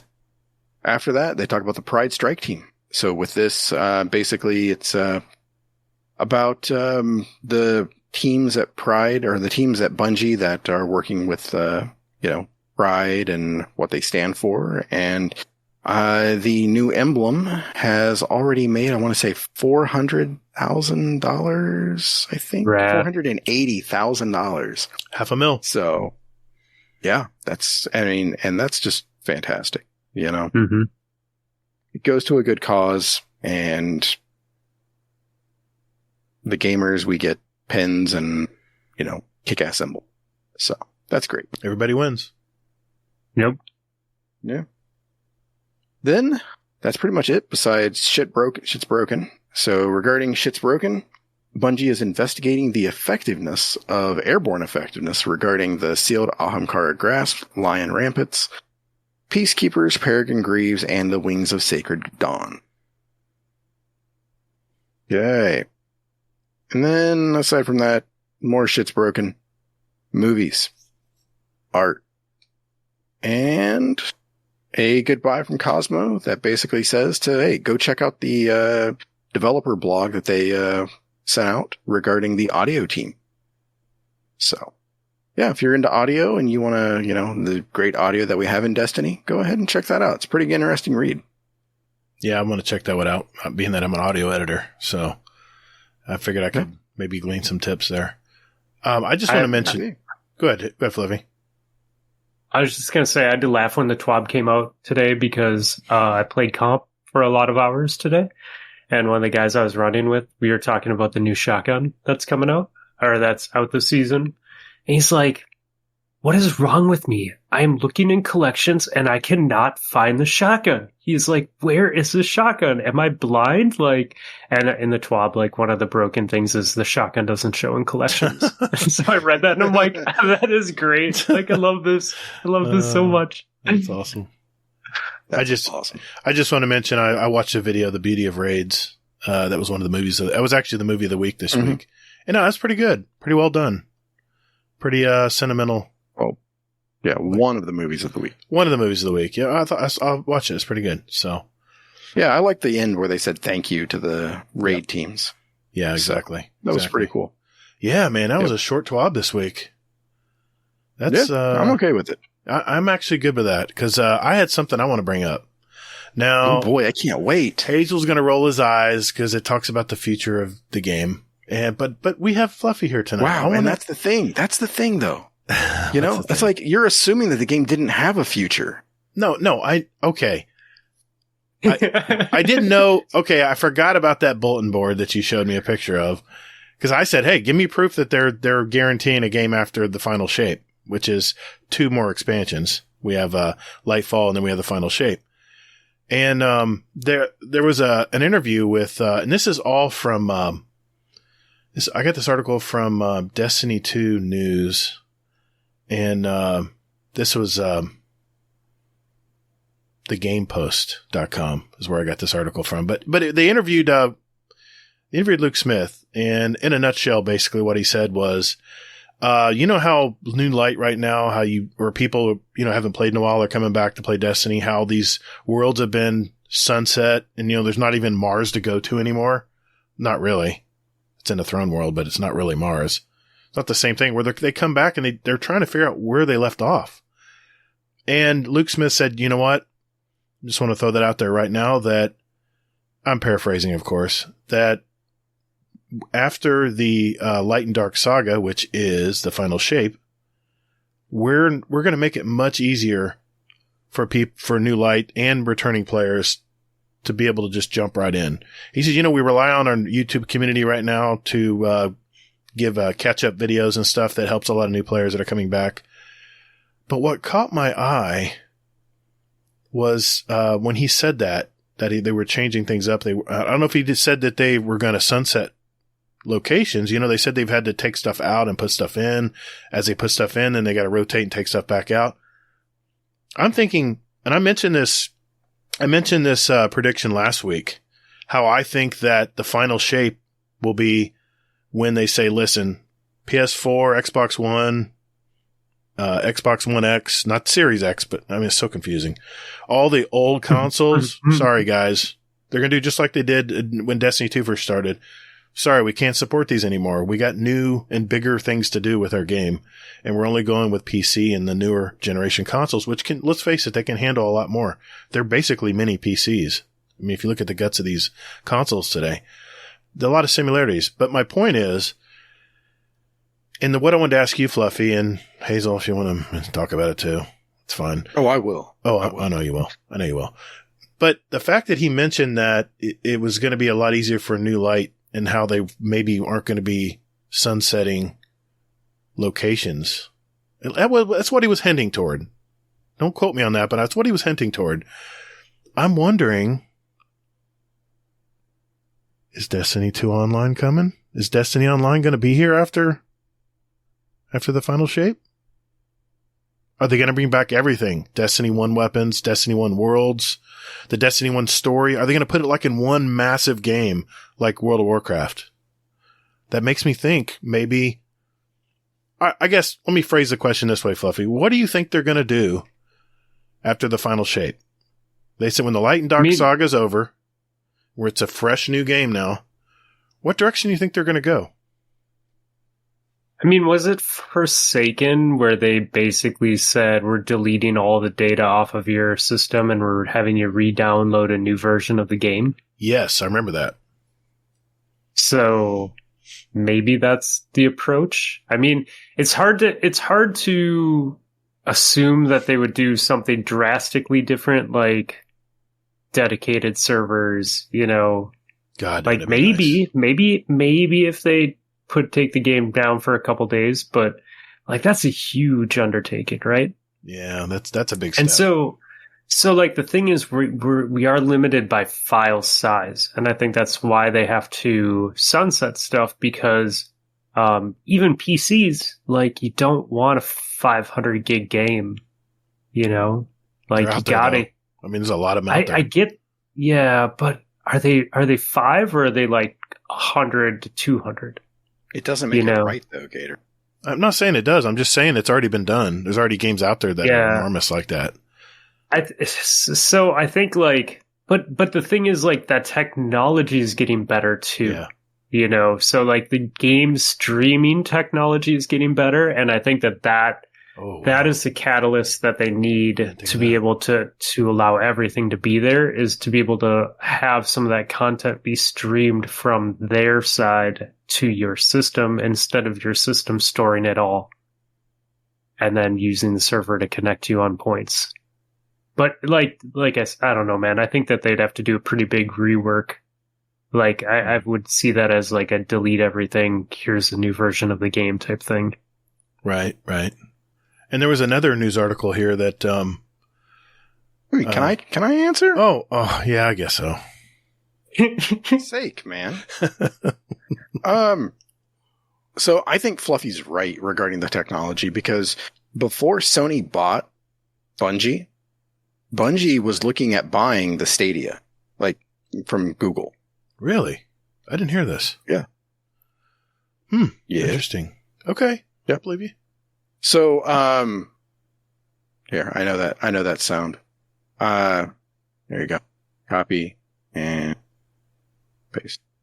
So yes, they were looking at buying Stadia tech, just for them. So I mean, that to me sounds like exactly like right up the same alley that Fluffy was mentioning. You think so? You think they're going to go full streaming and not have file anymore, just be a flow of information versus storing files on a hard drive? Yeah. I mean, one of the big companies just came out. Was it Xbox that just came out that said like their new version of streaming games is going to blow people away? God, one of them came out recently within the past few months that said that they've made like it's going to be good. The only thing that I don't like about... Go ahead. Well, I think that that what they were talking about was that basically like doing away with the console. So they were going to have like the dongle that you just plug into your TV. Right. And it just picks up from there. See, the thing I'm worried about with streaming, even if it's flawless and there's no hiccups in streaming, we all have to connect to that hub if we want to have a game. Gone are the days where we stored games on our consoles or our computers and just could play them anytime we want. Now we're going to be reliant upon the servers being up. And yes, I understand if the server's down in Bungie right now anyway, we still can't play the game because we have to tie in with a server. But other games like, I got to mention this too. I just went ahead and upgraded my my PlayStation, oh crap. The new service they just offered, they just upgraded, the PlayStation Plus. I got the premium because it was a really good deal. It was a really good deal. No, I downloaded like chess games. I downloaded, I've got a list of games here. Ghost of Tsushima. I own it. Wow. I'm not borrowing it. I'm not borrowing it. I downloaded it on my console. It's not like, you don't own it. As long as you have the service, you have it. That's true. But it's on my hard drive. I'm not having to stream it from Sony. It's in my hard drive on my console. I thought I was going to get away with it. But damn it, you caught me. Because I was right there with you. I backed myself in a corner and I was like, okay, how are you going to get out of this, Gator? No, but I got to admit, now granted, Xbox, Game Pass, it just isn't for me because I only play a few games, but you know what? I have these games installed now. And if I want to play Tetris, Tetris Connect, which I love Tetris, I can jump on and just play it at will. Anyway, my point is that with streaming only and not tied to a physical hard drive, that we're very, very dependent on these studios. Oh, I see your article here. That's my worry. Think all games will be streamed though, right? Like, well, I guess if you have the dongle, they will. But like, a lot of these games, like you said, you have to connect to the server anyways to play them. Like, not that many games. I know. Single player games would be nice not to have to worry about server stuff. Right. But Gator, for people like me and you, like, that's just us talking about those games. Like, what are we actually playing? We're only playing one game, So, like, we have to connect to the server anyways. I know. That makes my point very hard to push here. But exactly, right? Anyway. See, I decided grumpy pants here. Crush you that time. That's all right. I don't know. I don't know. I've heard things that an animated show is going to be coming out, maybe. From Bungie. I've heard all kinds of different things. Trying to find an argument. But I don't know. I'm just wondering if since the Light and Dark saga is going to be over with in a couple years, 2 more years out, that they finally do what I've been talking about, and that's bring everything back, have everything available. I'd love to get It's not going to happen, Gator. All right. It's going to be all new everything. Maybe. All right. That But way they they did- don't have to worry about all the BS that they have with Icebreaker and, you know, But you don't think they're that gonna make map those is guns again? shitty. I mean, they'll introduce them, sure. It'll just be in a different package. No, I'm just thinking that it's going to be, I'm thinking they're going to do like what I've wanted them to do, which is basically go back and do like a prequel kind of thing. So that way, you know, Oh, hell yeah. So that way it's all new. The Battle of we're Six only Fronts? guided by the lore. I want to Yeah, see the Battle of exactly. Six Fronts. Hell yeah. I want to see the early days when the Awoken first arrived. Wouldn't that be cool? Mhm. When the Awokens come back Exactly. to Earth and start introducing us to all this technology, all our humans to the new technology. That would Exactly. be amazing. So you think they're going to I go mean, back? I think they're going to go back. I mean, more than likely, they're probably going to go forward just because, you know, you've already built your Guardian and things like that. But I mean, in an effort to basically say that we're not going to blow up your vault, we're going to go ahead and create a new vault for you that you can fill with new shit because it's, you know, it's a new world, basically. I'm still I holding do- by my... Go ahead, Fluffy. I do think that there might be some coming down the pipeline with vaults because, like, with them giving us those extra 100 slots this past season and not expecting that and not saying anything about it, but just like it's obviously on their radar. So maybe Oh, yeah. we'll get to a point where not a vault in the sense, not a vault in the sense that we know it, but a solution that's like you've unlocked this gun. These are the perks that you've unlocked with this gun. So hold this gun from collections with whatever combo of these perks you've unlocked. That's what I talked about. Have the... Yeah. You know, or get rid of collections altogether. well, I mean, because it's useless right now. It is useless, yeah. So unless like, you want make to pull it up a white useful. piece of armor to go, you know, belittle your power level so you can go do something different. No, I mean, I still think that collections tab is where it's at. The problem is not the vault. It's the system of having to hoard all these guns with different rolls on it. Yeah. If you just have the drop down menu, like if you go to gunsmith.com, it shows all the perks, everything. And as you unlock it or as you get these drops would say, okay, finally I got kill clip rampage. Or no, finally got, I don't know, whatever. That was such a fun roll. Like, Yeah, what was that? like What was that? Kindled Orchid. Yeah. Yes. Yeah. Oh my Yes, that God, was it. dude. That was it. Was That's what I such was a thinking of. fun gun. But we Ugh. can't usually use it in anything, you know, powerful in game right now because it's only goes to 1350. So what if we said, you know what? I want that Kindled Orchid. I put the time in. I earned all the perks on that gun from playing. My God, how many of those? What are the things we did? The repeatable Oh, vaults, yeah. The what are Black they, vault? Armory Black one. Armory things. Yeah, Black Armor. Yeah. Words are hard, but you know, the Black Armory stuff. I remember, God, I farmed the hell out of that. And Yeah. you get all these guns and stuff and you throw them in your vault. And I have 2 left of that era of Destiny 2. I have 3 guns left that I just cannot get rid of. They're just the most awesome pulse rifles ever. But wouldn't it be nice to just go to your collections tab and go, okay, let's go to my Syncopation 53. And instead of having to go spend all these materials at the new crafting area on the throne world, having to go through all those weird steps to get all everything built, they're heading in the right direction. Don't get me wrong, but just go click, click, click, click. Give me the gun. Boom. It appears in you would never need a vault again. That solves the vault problem. You're out of your mind, Gator. Dude, if you combined it all, like, you have the collections tab, you get random drops. Random drops with perks unlock those perks for you. Exactly. You also have a weapon that you can level. Using the weapon unlocks the perks that you haven't unlocked yet through random drops. You can pull it from collections. Yep. Yes. Yeah. I But you don't mean, need a vault. You're always going to have to pay something. Bungie. Yeah, will that never is give true. you it's all anything about for free. currencies. I know.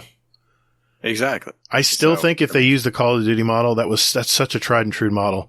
That keeps more people playing Call of Duty today than ever.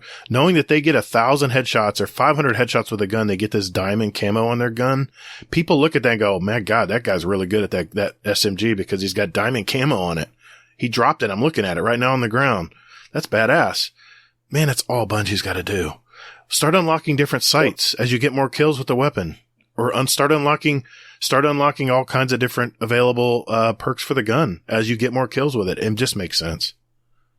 Hey, Fluffy. Yep. So when you got to 5,500, I love it. Mhm. Listen to this. Gator's already defeated. So when you got to 5,500, of all the people that you killed or killed you, did you look at their guns and go like, well, here what we are you go. using? And look down at the ground at the gun like, oh, what is that? Yeah, only if we could pick them up. You can't Right? pick them up. I mean, that's why Used to it be works able in to. Call of Duty, because you can pick Yeah. someone else's gun up. Right. But no, I you know what? I used to always look at my opponents and what they're running and their stats and all that. And I stopped doing that because I got too much in my head. Yeah. Like I'd let them win games thinking that they were psych going to be yourself out. better than me. Yeah. Yeah. I So get now that.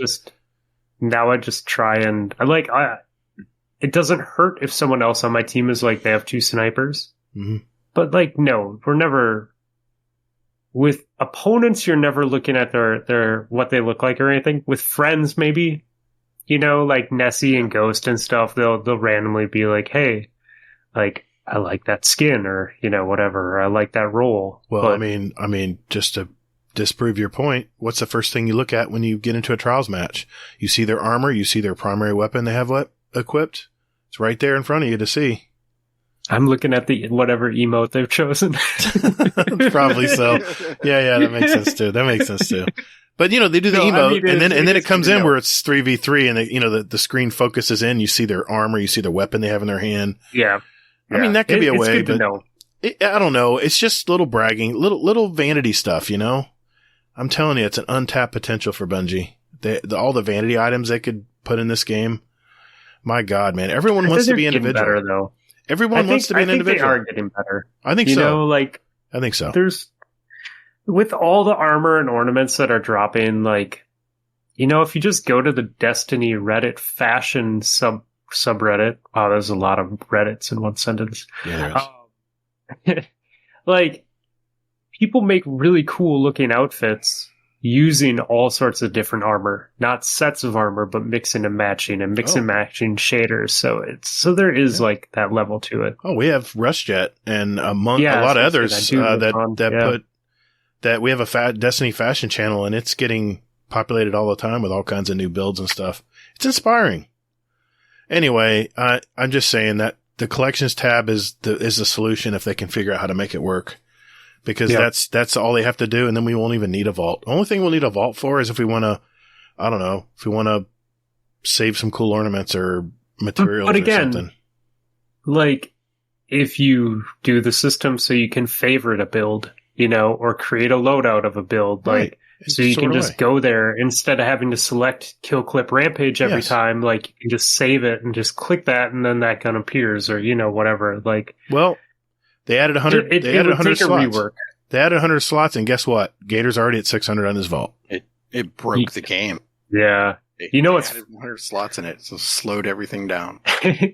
what's funny is I'm slowly filling mine too, but now that you actually have to spec into PvP, like, I'm deleting guns and saving armor. You know what I'm doing? You know what my vault is full of? I'm looking at it right now. Red bars. I'm looking at deep sight weapons that You don't need those. that I basically already got the 100 kills on, and I'm just waiting because I'm tapped at 10,000 of the materials, so I'm just waiting for me to, like, I just crafted a brand new Peace of Mind. I mean, this is a beautiful roll. I got elemental capacitor enhanced. I got heating up enhanced, high caliber rounds, small bore. This thing has a 82 aim assist. It has I had 98 stability on this thing, man. It was nuts. For a fast firing pulse, that's amazing. And the high caliber rounds, I can duel with people. Gator. But it took a lot of materials. As a friend, we're gonna have a conversation. With as much as the three of us play, if you're maxed at your deep sight currency and you have completed deep sight weapons in your vault, the new deep sight weapons that you get, because I'm assuming you also have unfinished ones in your vault right now. They're there. Too, am I right? Yeah, I've got some unfinished ones too. Okay. So this is what you need to do now. When you get a new deep sight weapon, you go to collections. If it has a pattern that you can unlock, it's worth keeping. But if it doesn't have a pattern you can unlock, it's safe to start deleting those because you're maxed out. You have ones completed. You have ones that you could still complete. So if you're only saving the ones that do benefit to you, you'll still have those there when you need to do more. But I mean, we're all maxed out. Like, we can just start deleting them. I just how are you not maxed out? Oh, because you never do them. Well, we know why. We know why Hazel's maxed out. But no, I mean, I just crafted this. I'm not maxed out. I crafted this Peace of Mind fast firing pulse just perfectly the way I wanted it, and I was already down 3,000 of these materials, so I had to get 3,000 more materials that built up, and it didn't take long because I had all the weapons ready to go. Sometimes I don't like cameras. But anyway, but anyway, that's Gator's response, though. He can do the insults visually now. It's so unappealing. It's good, and that's Gator's. Like, he'll listen to everything you have to say, and then he goes, But here's the thing you don't understand is that I may need to, Bungie's going to buff Eye of the Storm, and it's ass right now. So, but it may be good. And I have this one scout rifle that has it. No other weapon does in the entire game. And I can craft it and I can do this. And I need those 3,000 so I can do this. Yeah. And you're preaching to the choir. That's his mentality. You're preaching to the choir because I know Fluffy's saving weapons too. Because we're PvP players. Is, like, we have to save them. We play yes, I save weapons that I think might be good, but I also have to go through and purge them. Like I try and always keep 30 to 50 slots open in my vault. And then if it's rolling into a new season, try and open up more because you don't know what's going to be good for the first couple weeks and you get a ton of loot, right? But dude, we play so much like we're going to get those weapons. But you know like we're going to get that stuff. The bottleneck right now, because we have so much of these resonance frames laying around, is because there's not a ton to craft right now. Only things you can craft are the haunted weapons, the duality dungeon weapons, and then the weapons from Witch Queen. And I'll be honest, if you go through all the weapons that are, you can, the battlegrounds, those weapons, those are all those weapons are badass. I just crafted a new sniper rifle, the Thoughtless. It's not Thoughtless is nice. It's not where I want it to be. It's only level 2, so I got work to do on it. Sniper rifles take a little while because you don't have unlimited ammo. Getting those 100 kills of levels adds up. But I've got the season. The seasonal event, green ammo drops like candy. That's what I did with Beloved. I just forced myself to snipe PvE people. The Beloved's next on my list. That's the first thing I want to craft because I love that sniper rifle. But I love the Thoughtless because it has a really precise sight on it. It's really fun to drag scope with it, to drag snipe people with it. It's just very comfortable to use. But man, how do we get on that rabbit hole? Anyway, that was my opinion on the article. I was just curious what you thought was coming after. I know it's way early, but whenever Luke Smith appears out of wherever he lives and starts talking, I listen because that man runs it all. He runs it all, dude. He's the head honcho of everything. To Luke Smith for shit anymore. He still hasn't lifted the restraining order, but that's okay. I won't take it personally. Well, I just don't listen to him anymore. I mean, because he's the head of Bungie. One is who gives a shit. He's given misinformation for everything he's ever said. Everything he's ever said has been wrong, basically. He's like, oh, well, we'll get to, the light subclass, Renaissance. We'll do that in 4 years and never mind. He gets promotion and then Joe Blackburn's we're putting it in next season. No, see, here's the way you got to look at that. Joe he's the man on the ground. He's the man in the field. Tell me how to look at it. He's the one. Luke Smith is the architect. He sees the vision of where he's developing the vision where Destiny wants to go. And he's not doing it alone. It's not a monopoly. It's not an anarchy. He knows he's got people around him. They all have a vision on where they've decided to go with this game well before they even develop it. But Joe is the guy. He's the general. He's the man on the ground. He's the builder. He's the one putting all this together. He's the one developing all this. He runs all the teams and stuff. So if you think of it that way, when Luke Smith comes out from the mountaintop and starts to talk, I listen because this is the man. It's the head of Bungie. He's not the owner of Bungie, but he basically is the head the head person. He's directing not only the game, but any of the other types of franchises, the other games they're developing. I don't know. When he talks, I tend to listen because he's the highest you can go in Bungie right now, besides owning the company. Anyway. All right. Well, that turned out to be a rabbit hole. I don't care about Luke Smith. Okay. You know, I care more about Joe Blackburn. Oh, I do too. I'm not saying I care less about Joe Blackburn. I'm just saying. Oh, but no, you're putting Luke Smith on a pedestal instead of holding him accountable for all the shit he said that like either wrong or just, you know, like he came out and said like before Beyond Light that, oh yeah, the Traveler or the Stranger, yeah, you know, we don't know what's going to happen with her. You know, we might bring her back in like a year or two, maybe 3. And then that next season they brought her back. That's right. I remember that. I mean, I think when I think when Luke Smith was more on the operational level before he got promoted up, I think he had a vision he wanted World of Warcraft back. He wanted to, but think about it. We're a lot like World of Warcraft now. We have crafting. We have a lot of things. We have worlds. And we have Warcraft. Okay. I'm done. Put a fork in me. I'm done. I'm out of, okay. I'm fading. I'm not protecting Luke anymore. But I like the guy. I respect the guy. I bet you do. Yeah. I just am not allowed within 500 feet of his house. That's okay. It's all right. I'm good. It's fine. That's fine. Well, that's what you get for, you know. I thought it was a dream. Thinking he's anyway. It was all a dream. Not his lightsaber, Gator. All right, fine. All right. Well, let's move on because we have a ton of community questions and I'm ready to get to them. So we'll do that right after this little break.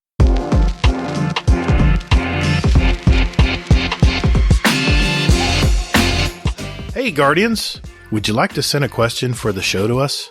There are 4 ways to do it. You can join our Discord server. There's a join link in our show notes. We have some great gamers in there, and you can just lurk and hang out, or jump right in and talk with us. There's also a channel labeled Podcast Questions where you can type in your question for the show. You can also email us at guardiandowncast@gmail.com, or we occasionally tweet about our upcoming show and guest, and you can respond there with your question. At Guardian_D_cast is our Twitter handle. Finally, you can send us a voicemail with your questions at speakpipe.com/guardiandowncast, all one word, and we'll play it on the show. Thanks for all you guys and gals do for our show. It really is great. And Toddles. And later, Guardian. Hey, man, that's my line. All right, boys and girls, it's that time of our show where we answer community questions. And, man, I don't know what I said last week, but we got a ton of speak pipes. And Hazel, I'm just going to start burning through them here, man. Let's go with this first one from Rodimus. Big surprise. Here we go. So I've come to realize why I enjoy working nights better than days. Question for the show: what should happen to people who walk into your store and demand attention right away when there's 6 people in front of them? To me, I think there should be a special place and help for them, but just curious on what your take is on that. Has everyone here worked in retail? Yes. We all know this pain, Rodimus. We've all worked in this, man. It was funny. I was at a store the other day and a lady was needing someone's attention and the guy was busy, man. He was helping another customer. Every time he walked by, she spoke up again like he didn't hear her. I wanted to slap her and say, lady, he's helping someone else. Can't you see that? And I was like, God, what an annoying lady. It would make me not want to help her. What do you guys think? You guys dealt with that before? I'm sure you guys have.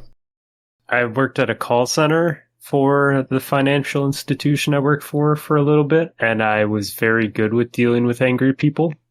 And so they promoted me to the queue where you only deal with angry people. And yeah, you just have to realize they have other stuff going on. You know, they're unhappy for a reason. And like, even though they're being horrible, like, you gotta realize that maybe they have some horrible stuff going on, or maybe they're a horrible person. But either way, like, empathy. Gotcha. Try not to dwell on it. Do your own. Worry about yourself. Yeah. Move on. Yeah.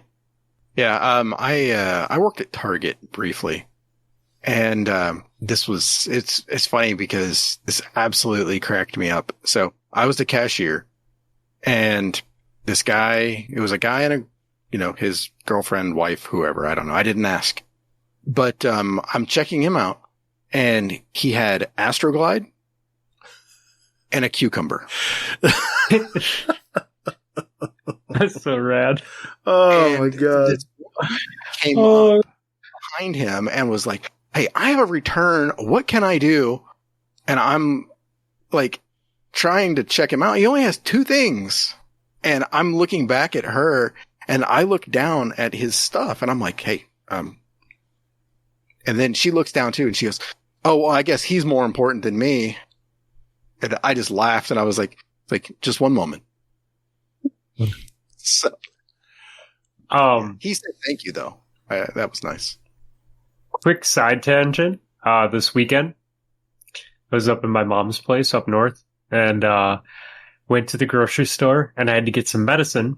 And I walked down the aisle, and there was this gentleman who was probably in his 70s, standing in front of the condoms. And I walk by him, and I'm just like, I am so happy right now. Like, this is the best thing that has happened to me today.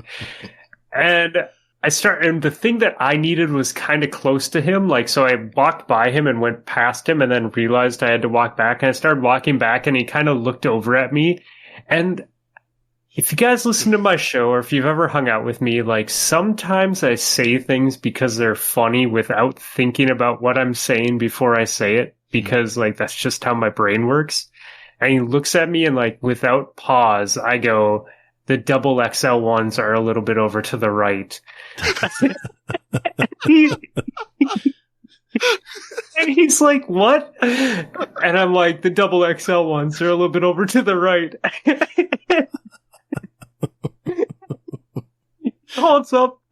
He holds up eye drops, and he's like, "I'm looking for eye drops for my wife. She had eye surgery." And I'm like, God damn it. I'm like, dude, it was, and he just like was so confused. It went way over his head, but I was so proud of myself. So, your Walmart story made me think about that. Oh, that's awesome. That's awesome. That's glorious. That's why I love community I think questions. he needed eye drops, actually. I think he needed some glasses. He's in the wrong area. Come on, man. That's a condom. Looking for something else. I don't know. It was great. Oh, that's great. I have one from Brittany. Brittany sent in one. You believe this? Yeah. I had a double take too. So here we go. Hey guys, it's me, the famous Brittany. And I have a question. Have you ever hated somebody so much that you wanted to mail them a glitter bomb?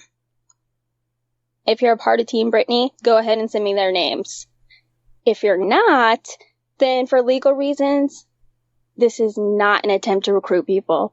Team Hades sucks. Thanks. We're going to have to get to the bottom of this Team Hades, Team Brittany stuff. Wow. What do you guys think? Glitter bombs, huh? You ever had the option to send a glitter bomb to someone? No, if you could, would you? Okay.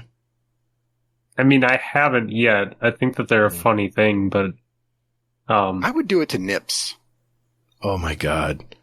No, because he wouldn't clean it up. He'd just be like, "I'm going to get new carpet eventually." That's great. That's awesome.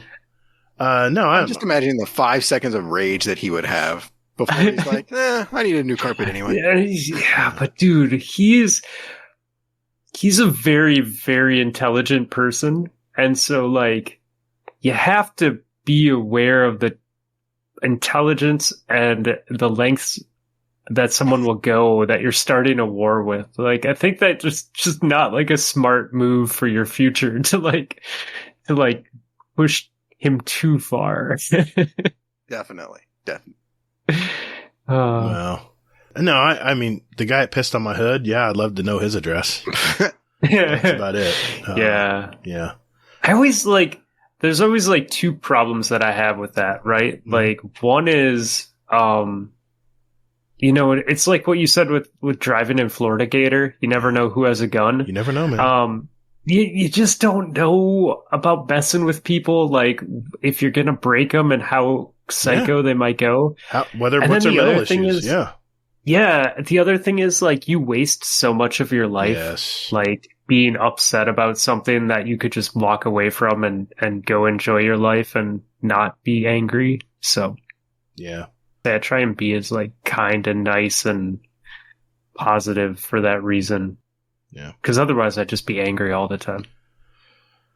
See, I deal with it all day in my big truck, my big diesel truck, which, let's face it, it's got 200 gallons of water in it. It's not exactly going to move quickly. And the way gas and diesel prices are, $150 this week to fill my truck, by the way.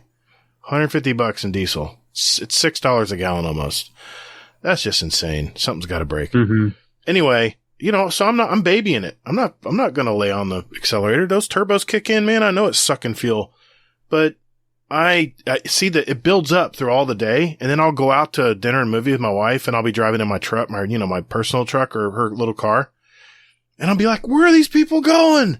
It just comes to a head, where I have to just get it out. And unfortunately, she takes the brunt of it because you just want me to drive. That's one thing she always says. You just pull over, let me drive. But never to the point where I would send a glitter bomb. So, okay, I've got a question for Fluffy. That's all it says. Question for Fluffy. So here we go. Question for Fluffy and the host. When it comes to cake, do you like your cake to be fluffy and airy or fluffy and moist? I'm just kind of curious. I like it to be fluffy and moist. Oh, using the M word. Hope Chris is. I mean, everyone likes a moist fluffy, right, Lana? Does it have gray sweatpants on? No, I'm just asking for a friend. I'm wearing sweat shorts. I mean, Rodimus, I like desserts. I am an ice cream cake person. I appreciate a good cake, especially because I don't eat a lot of cake. Like, so if there's birthday cake, I typically won't have it unless it's ice cream cake. So when I do have good cake, I'm like, oh, this is amazing. But yeah, I mean, you want it, I don't know. I think you want it moist, right? Like a good cake is like... Oh, yeah, dude. Yeah. Yellow cake, it's moist. Oh, my God. Sorry, Chris. It's just, I'm really hungry right now. Yeah, man. I'm getting moist thinking about it. I've bought 2 giant ice cream cakes just this week or last week because my daughter wanted it. And then she left the freezer open and the whole thing melted, including everything in the freezer. I said, you make sure you close that door. It's in the garage. It's very hot in there. It's such a big and mess. Sure enough, I come home and my wife says, yes, who left the door open? I'm like, well, I didn't even get a taste of it. I didn't get a bite of that cake. So my wife's birthday came around. I'm like, all right, we're going to do it right. So I got our nice big giant, a big giant circular ice cream cake, and I actually got a few pieces of that. And I swear I'm almost going to put a bungee on that damn door out there because you have meat and stuff. I lost some nice sirloin steaks in there. I mean, we had to just refill it all. Oh, it was expensive. That sucks. Anyway, they have something called whipped icing. No dog. It's got to be buttercream icing. And I like, don't get me wrong, I like ice cream cake, but I tell my wife every year, once a year, all I ask for my birthday is a normal buttercream yellow cake from either Publix or, somewhere's a good bakery. That's all I ask. I don't even care about gifts. Just give me a nice cake. I'll be on a freaking diabetic coma for 3 or 4 days, and then I'm good. I'm good for cake for another year. So, dude, a good buttercream, a good German chocolate cake. Oh yeah. Cheesecake. Yeah. You lost me at cheesecake. Sorry. Oh, dude, my sister makes a mean cheesecake for Thanksgiving every year. I'll eat it, but nothing beats regular cake, man. Yellow cake, it's moist. Sorry, Chris. But yeah. What about you, Hazel? You also like vanilla ice cream, don't you? I like all ice cream. You know what my favorite flavor of ice cream is? You'll never guess. No. Don't care. Okay. Heath bar. Nope. There's a flavor called Cranes and cream. Coffee. It's coffee ice cream. I go get a gelato at a Jeremiah's. It's a place near our house here, and they hardly ever have coffee. It's called cafe latte. It's like ice cream and coffee mixed together, and it's so glorious with real chocolate ice cream. It's really good. Okay, Man, I'll be here all night if you start talking cake. All right. Let's see. Where are we going to choose? Got one here from Rocker Dude. Rocker Dude. We heard from him. Yeah. See what he has to say. What's up, guys? Rocker Dude here. Just Rocker Dude, that is. Congrats again on 150 episodes. It's over 3 years. I still can't believe that interview was over 3 years ago, or 3 years ago. It's nutty. The question is, were you guys the type of parents that would get emotional when your kids were headed to the first day of school, or they just finished kindergarten, or maybe went to their first sleepover? My daughter, this is the first time she's going to be away from the house visiting her mom in Italy for over a month. And I got to say, I got pretty emotional that day that she left on Tuesday. I've never been really one to get super emotional on, first day of school. It's kind of whatever. I do get proud and stuff, but never emotional to like, oh man, I'm going to miss her. She's going to be gone, because she's never really been gone. So were you guys those type of parents, or similar to me where it was just kind of like, okay. And then now I know one of you is an empty nester. How's that going? Or how was that to begin with? And then how does it feel now? Like, is it better? Have you kind of gotten over it? Do you miss having kids in the house? Anyways, great show. Keep up the great work. And hope to hear from you guys. Thanks, Rocker Dude. Great question, man. We'll start with our guest. He has children. I'm happy when they're happy, right? So when they're stoked for their first day of school, I'm happy for them. Like I feed off that. I don't get like sad that they're leaving, but I'm more excited that they're excited about what they're about to experience. So I like that. I appreciate them. Like if I'm gone for a long time and I come back and see them, like I'm appreciate them when I see them. But like, I don't know, my family, my wife and I, we just kind of have this like understanding. Like if I go on a snowboard trip, or if I go like cycling or something, when I was going down to train with H on the weekends in April, we might talk to each other on the phone. We might not. Like she knows I'm doing stuff and hanging out with people. Like if it works, great.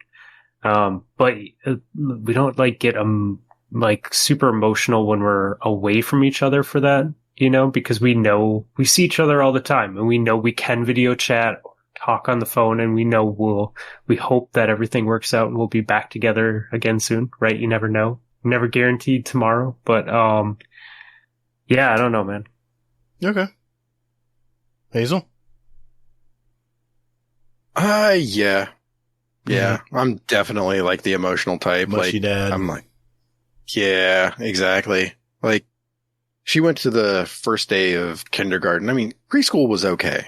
Like preschool's like, okay, it's only a couple hours, I can ship her ass off and, do something. But it was like for kindergarten, it was just like, she's going all day, and let alone like she's on a bus. Like it's like a complete lack of control. It's like, like what the hell? I was like, it makes you question how good of a parent are you? You're like, oh my God, what if she like fucking gets on the wrong bus and she like gets off in fucking Taiwan? Oh, especially when they're tiny like that. Yeah. Exactly, right? Yeah. You worry for him. Yeah, I get it.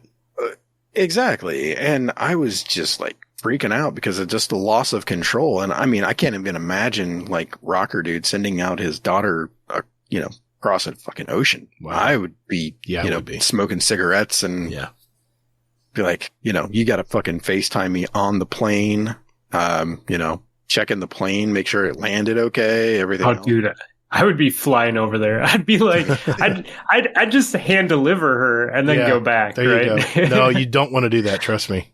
That's not good either. Yeah. When my kids were little, I'm sorry, Hazel. Did you want to finish something?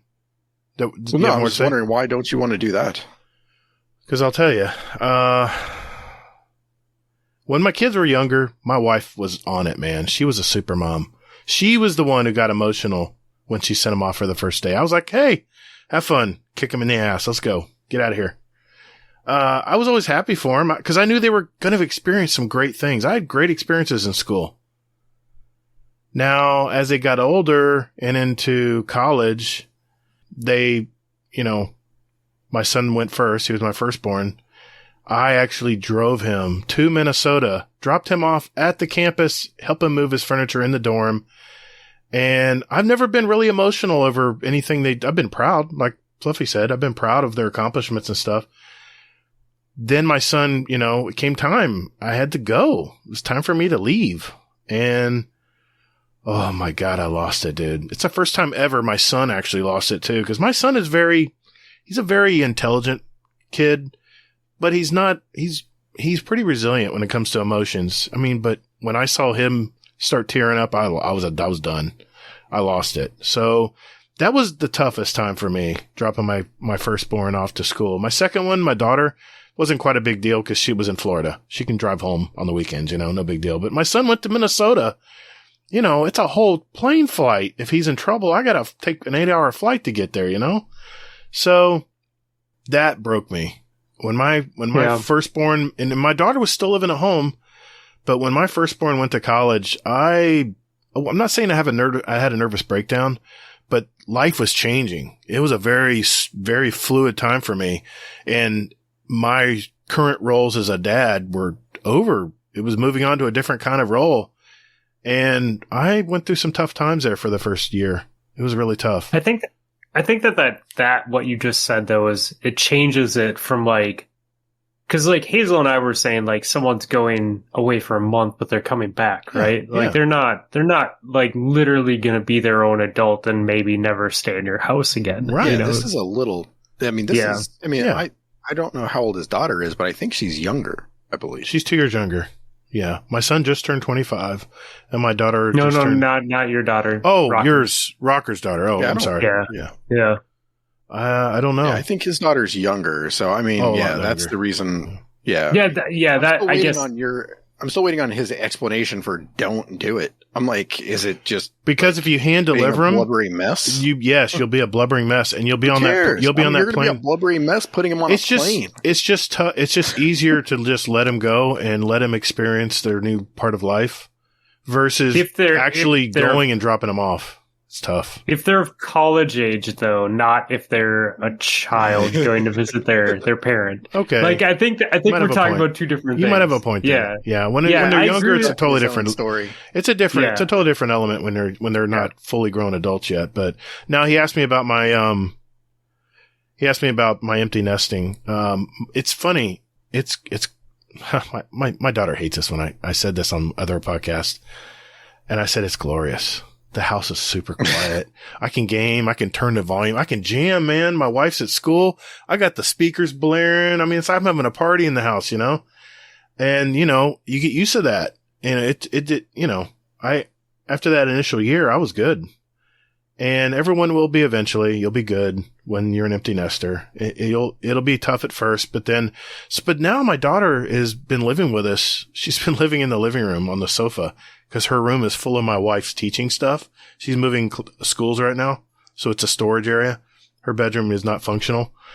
And, it's been kind of cool having her around. I got to admit, it's been kind of cool to have her around. And I know in a couple of weeks, she's going to finally go down to her house. But the great thing about my kids, they both bought houses within 10 blocks of me. They're literally 10 minutes away. So that's cool. I get the best of both worlds. I get my empty house. The only problem is now they can drop in unannounced whenever they want. I don't like that. I'm gonna have to just lock the doors. You gotta have man. You gotta set those. You gotta set boundaries. Those expectations. I do that with my parents because we moved where we are now. We're 15 minutes from both families, and I'm like, I know you drop in on my sister randomly. I'm like, that doesn't fly here. We got shit going on. Just give us a heads up. You're welcome to come over, but you gotta text us or something. Give us heads up. Yeah. And my son and my new daughter-in-law, I should say, they actually are using our washing machine right now because their hookups aren't working in their house. And we're going to give them the washing machine, but we got to get the hookups fixed first. So they're using our washing machine. Our washing machine is going to wear out quick between two families, but they always announce when they're coming. They always announce when they're coming. Yeah, good. Just walk around without pants on to avoid them from just springing up one day. Just go oh, hey. Now I won't do that. Now I'm unzipped. I'll have my belt open and, I'll be the Ted Bundy. I'll be running around the house with loose pants, but I won't go with no pants. Were you Go going to say Fluffy? sweatpants, bro. You don't even need to unzip if you have sweatpants on. That's the key. Or shorts. Gator, I did laugh this past episode when you were like, yeah, my daughter moved back, and you were something along the lines of it. It really isn't that awesome having someone else in the house. Yeah, I was just yeah, dude. Because like going to the bathroom now, I have to close the door. I mean, I'm not used to doing that, My wife's like, you gotta close the door. Your daughter will walk in on you. I'm like, well, she hears me going. I mean, come on, use your head. And one time she walked in on me. I'm like, okay, I gotta close the door. So, and she has friends over every now and then, so I get it. So he has a girlfriend who lives nearby, and she comes over and they do stuff sometimes. But here's the thing. She works from home. So she's teleconferencing all the time with her art staff and with her company she works for. And I walked in today and said, how's my ladies doing? And she goes, I'm on a call, Dan.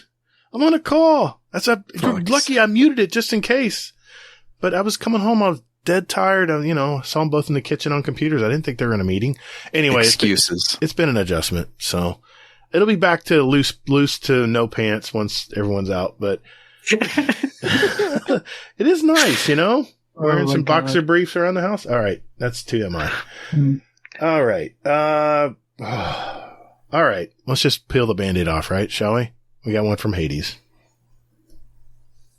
Just wanted to wish Gator a happy birthday for tomorrow from myself and, by extension, Team Hades. We love you, bud. You're doing great.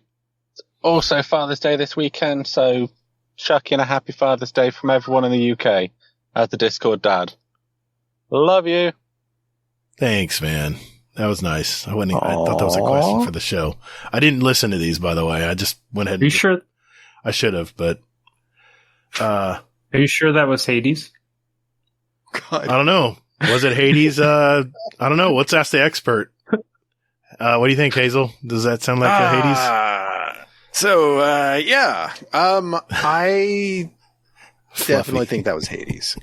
I think that was definitely Hades. Fluffy throwing a log on the fire. I love it. Yeah. Well, speaking of which, we have a second one from him. Second question. Here we go. So I finished work and then found out that I may have accidentally put Parlis's heat-changing Spider-Man mug that you now can't find very easily in the dishwasher, which, for anyone who doesn't know, kind of kills it. Just had to spend the last 10, 15 minutes looking for it. Eventually managed to find it on eBay, so I'm out of the doghouse a little bit. When was the last time that you guys mildly messed up a little bit because you didn't really think anything through? Love the show. Love you both. You too, Chubby. I haven't really spoken to you though, but love you. Have a good one. Messed up something, not thinking. Yeah, something came to mind. It just happened to me just a few days ago. What about you, Fluffy? Going to the bathroom with the door open? No. This is something where I actually damaged something. But I'm curious to see what Fluffy has to say. Part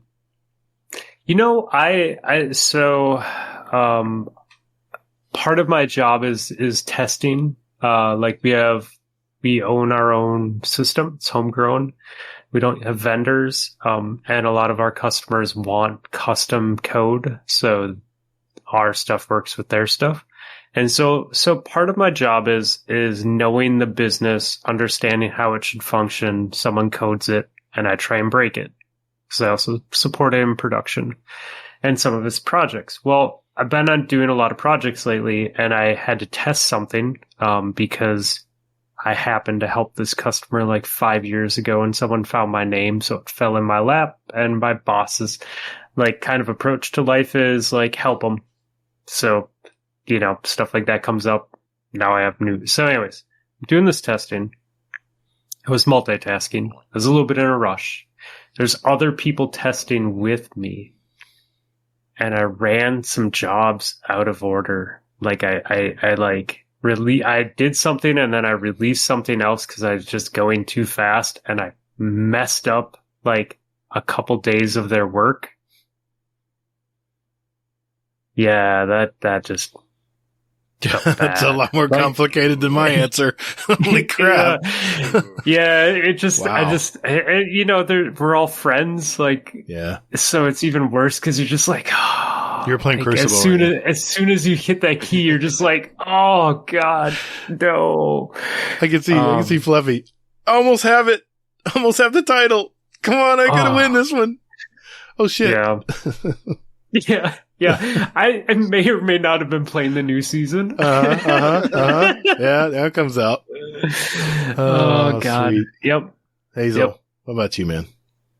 Yeah. Well, actually, I have two. Now that Fluffy mentioned that story, that made me think of what I did at work. Like, I want to say Tuesday before I left. So we have a system where basically I can lock our system for everyone. Yeah, amongst like scheduling, everybody. And it's all just basically you click the wrong button.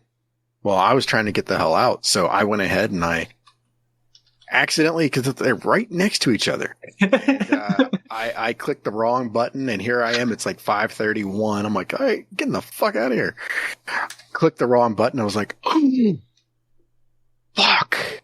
So I locked everybody. It takes like 15 minutes for it to actually lock everyone. And then basically everybody gets the same error message that says like, Hazelnut has this item locked. Fuck. So, yeah, I had to wait like 15 minutes and, for that to happen. But, that actually wasn't mine. Cause, I just remembered that actually. Thanks a lot, Fluffy. But, mine was actually, my wife put me in the doghouse because I was talking shit about my in-laws and my daughter heard me. My daughter heard me and my daughter is 6 years old. So she does what every 6-year-old does. Repeats it. And she says the same things to my in-law that I said. Oh, man. That sucks. And, that led to a nice conversation, because luckily it was all about COVID because they are the ones that gave us COVID. And I was like, well, if they would have just listened to, to them and everything else and everything like that. And like, it was hilarious because her mom calls her. She doesn't call me. So thankfully, but she calls my wife and is like, hey, we watched Addie and she said something very interesting. Oh God, you weren't even there? No. No. And she's like, yeah, she said it in front of, your dad too. And I'm like, then like, she tells me all of this and I'm just like, oh, fuck. They're always listening. They're always really listening. gotta watch your mouth. Yeah. They're You always really do. They sit there and just model you. They just hear everything. Little sponges. Yes. Yeah. Oh, that sucks, dude. My wife was not happy about it. Oh my God. But funny thing is though, is her mom actually agreed with me. She was like, he's right. She's like, your dad's pissed, but Norm's right. Well, I don't have complicated jobs like you guys. My jobs are very simple. I'm a lawn jockey. It's a pretty much grunt work. But my wife's grandmother, I talked about her in our other podcast. We'll mention it later in the show. But she's long passed. It's been probably 10 years now since she's died, and we miss her. But the only thing my wife has from her is this old 50s set of Fiestaware dishes. And I was a little too forceful in the dishwasher, and we have like a clay farm sink, and I clanked it against it and just shattered the damn dish. And these things Fiestawares are thick dishes, man. I don't know what the hell I was thinking, but my wife, of course, is right there when I did it. And she's like, that was my grandmother's. I'm like, well, you still got 7 left. Hopefully I won't break all the rest of them before soon. Yeah, my answer is much simpler. That's all it came to mind for me.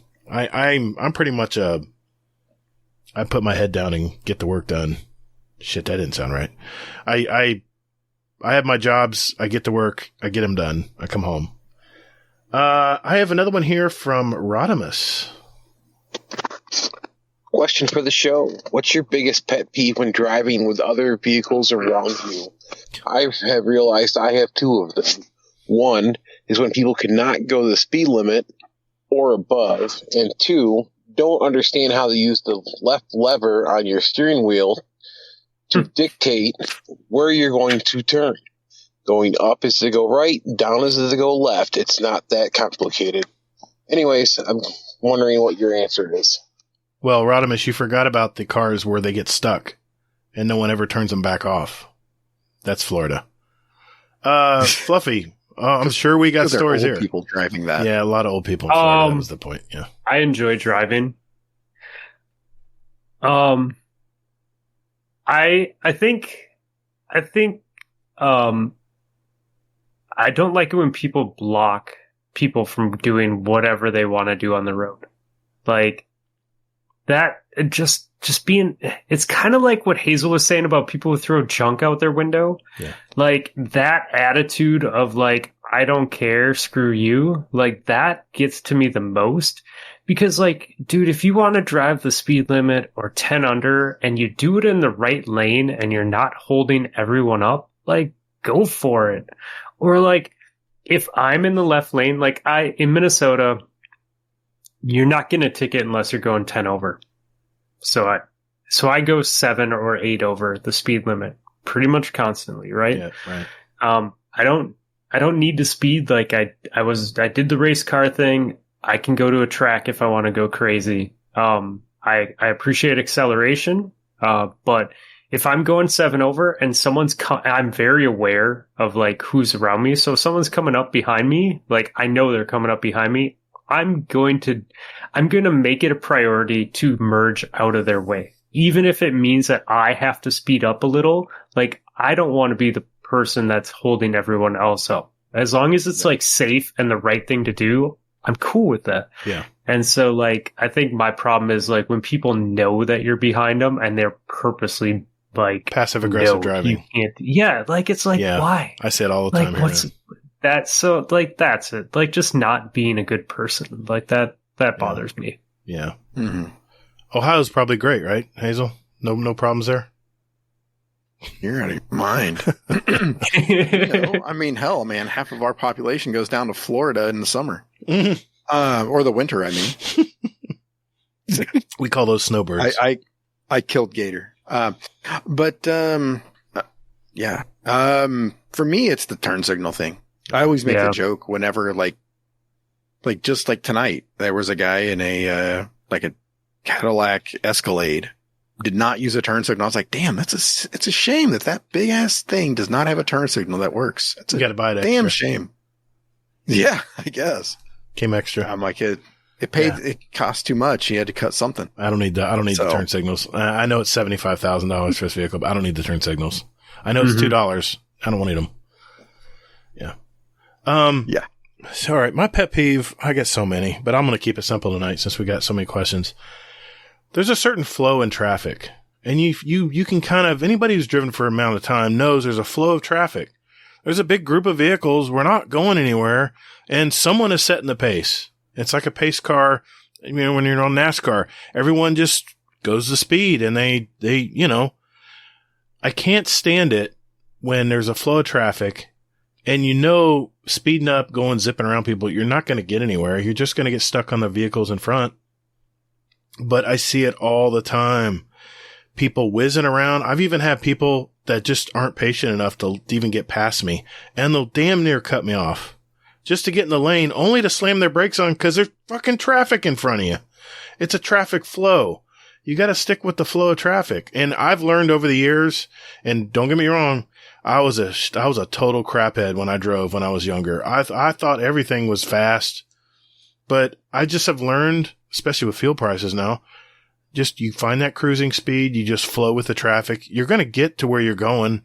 I have people zip around me and I'll end up passing them because they're in the left turn lane waiting to turn in the other, waiting to turn in somewhere. I'm like, if you would have just waited behind me, you would have gotten there at the same amount of time. so many pet peeves, but I'll just keep it short tonight. We have one here from, just says Christopher. Let's see what it has. Question for the show. Why haven't you answered my question yet? Not this question, but the question I put for the speedrun questions. I'm not going to reveal my identity, or I may do next week. We'll see. Can you guys picture who this is? I have no idea. I'm not going to guess. I don't know what the question is. I think he said it was a speedrun question. Is that what he said? It was a speedrun question. See, now let me get this. How do you answer those? I mean, if you put in a speedrun question in our speedrun question channel, that doesn't get put into, gets put into next year's 2023 speedrun. Once we grab all of our ideas for 2021, it goes into our 2022, our current speedrun. To be fair to everyone, we lock them in. That way everyone knows the questions by the end of the year. Everyone knows all the questions pretty much, but they're getting larger and larger. I don't know what question it is, Christopher, if that's your name. I don't know what to say here. Hazel? I mean, unless it was like submitted last year and didn't make it in this year, but then maybe it was just not a good speedrun question. Maybe it's a good question, but not appropriate for speedrun. Oh, it's a bitch. This is Ian. Hit it. This is Ian. This is BitDead, I bet. BitDead? Oh, you know what? BitDead, I'm going to read your question right now, sir. We're just going to get it over with right here. I know it's BitDead. I know it's BitDead now. It's not BitDead. Yeah, I think it is. And you know what? If he says he's going to reveal his identity next week, then I'm going to go ahead and read the question. I think this is the question he asked. Let me pull it up. It's in my documents here. This is in our possible speedrun questions. Probably the reason why I didn't ask it is because everyone is so competitive. It's a very long question. And I have a feeling I haven't used it because it just doesn't fit with the speedrun. Okay. I'm gonna go ahead and find it. I know exactly where it is too. He's such a good guy. He's an awesome dude. I like BitDead. I'm so glad he's in our community. I hope it's BitDead. Mm-hmm. If I'm wrong, I mean, sorry, Ian. I'm sorry, buddy. Welcome to my world. Okay. Oh God, here we go. All right, here's the two questions that Ian gave me for last year, and now you're going to hear them because you gave them to me. Because I actually messaged Ian and said, "Listen, man, I need a couple good speedrun questions. Can you come up with something for me?" And of course, Ian being awesome sends me some. So I'm going to find it real quick here. Yeah, here it is. Okay. Here's the question. One of the questions. There's two questions. Would you rather take your chances and eat yellow snow or have your favorite drink smell bad? It's a good question. It's a good question. It's very long. Hard for speedrun. Yeah. All right. Here's the other question. Would you rather overthink every decision but get it right 100% of the time, or be impulsive and get it wrong 50% of the time? Both very good questions. But those are two full sentences, and I would get sued. Laz and Laz Associates would be on my doorstep the next day. I have a feeling. We could pare down that one, though. How would you pare it down? Yeah, you could. Yeah, you could. Let's alter it right here live. How would you pare that down? It's a would you rather question. I like make it overthink it for 100% right or impulsive for 50%. Okay. You're right, 50%. So, overthink every decision but get it right 100% of the time, or be impulsive and get it wrong 50% of the time. Is that short enough? I'll just take the would you rather out. Yeah.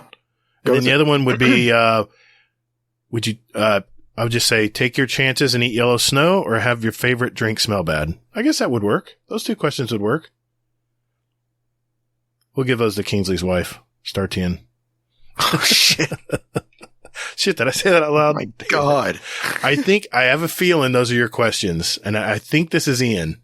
If I'm wrong, then just call me out. All right, moving on. Wouldn't he have said his name was Ian then? He just put Christopher. I mean, it could be a code name. All right, this one is from Mr. Monkey. Question for the show. Here we go.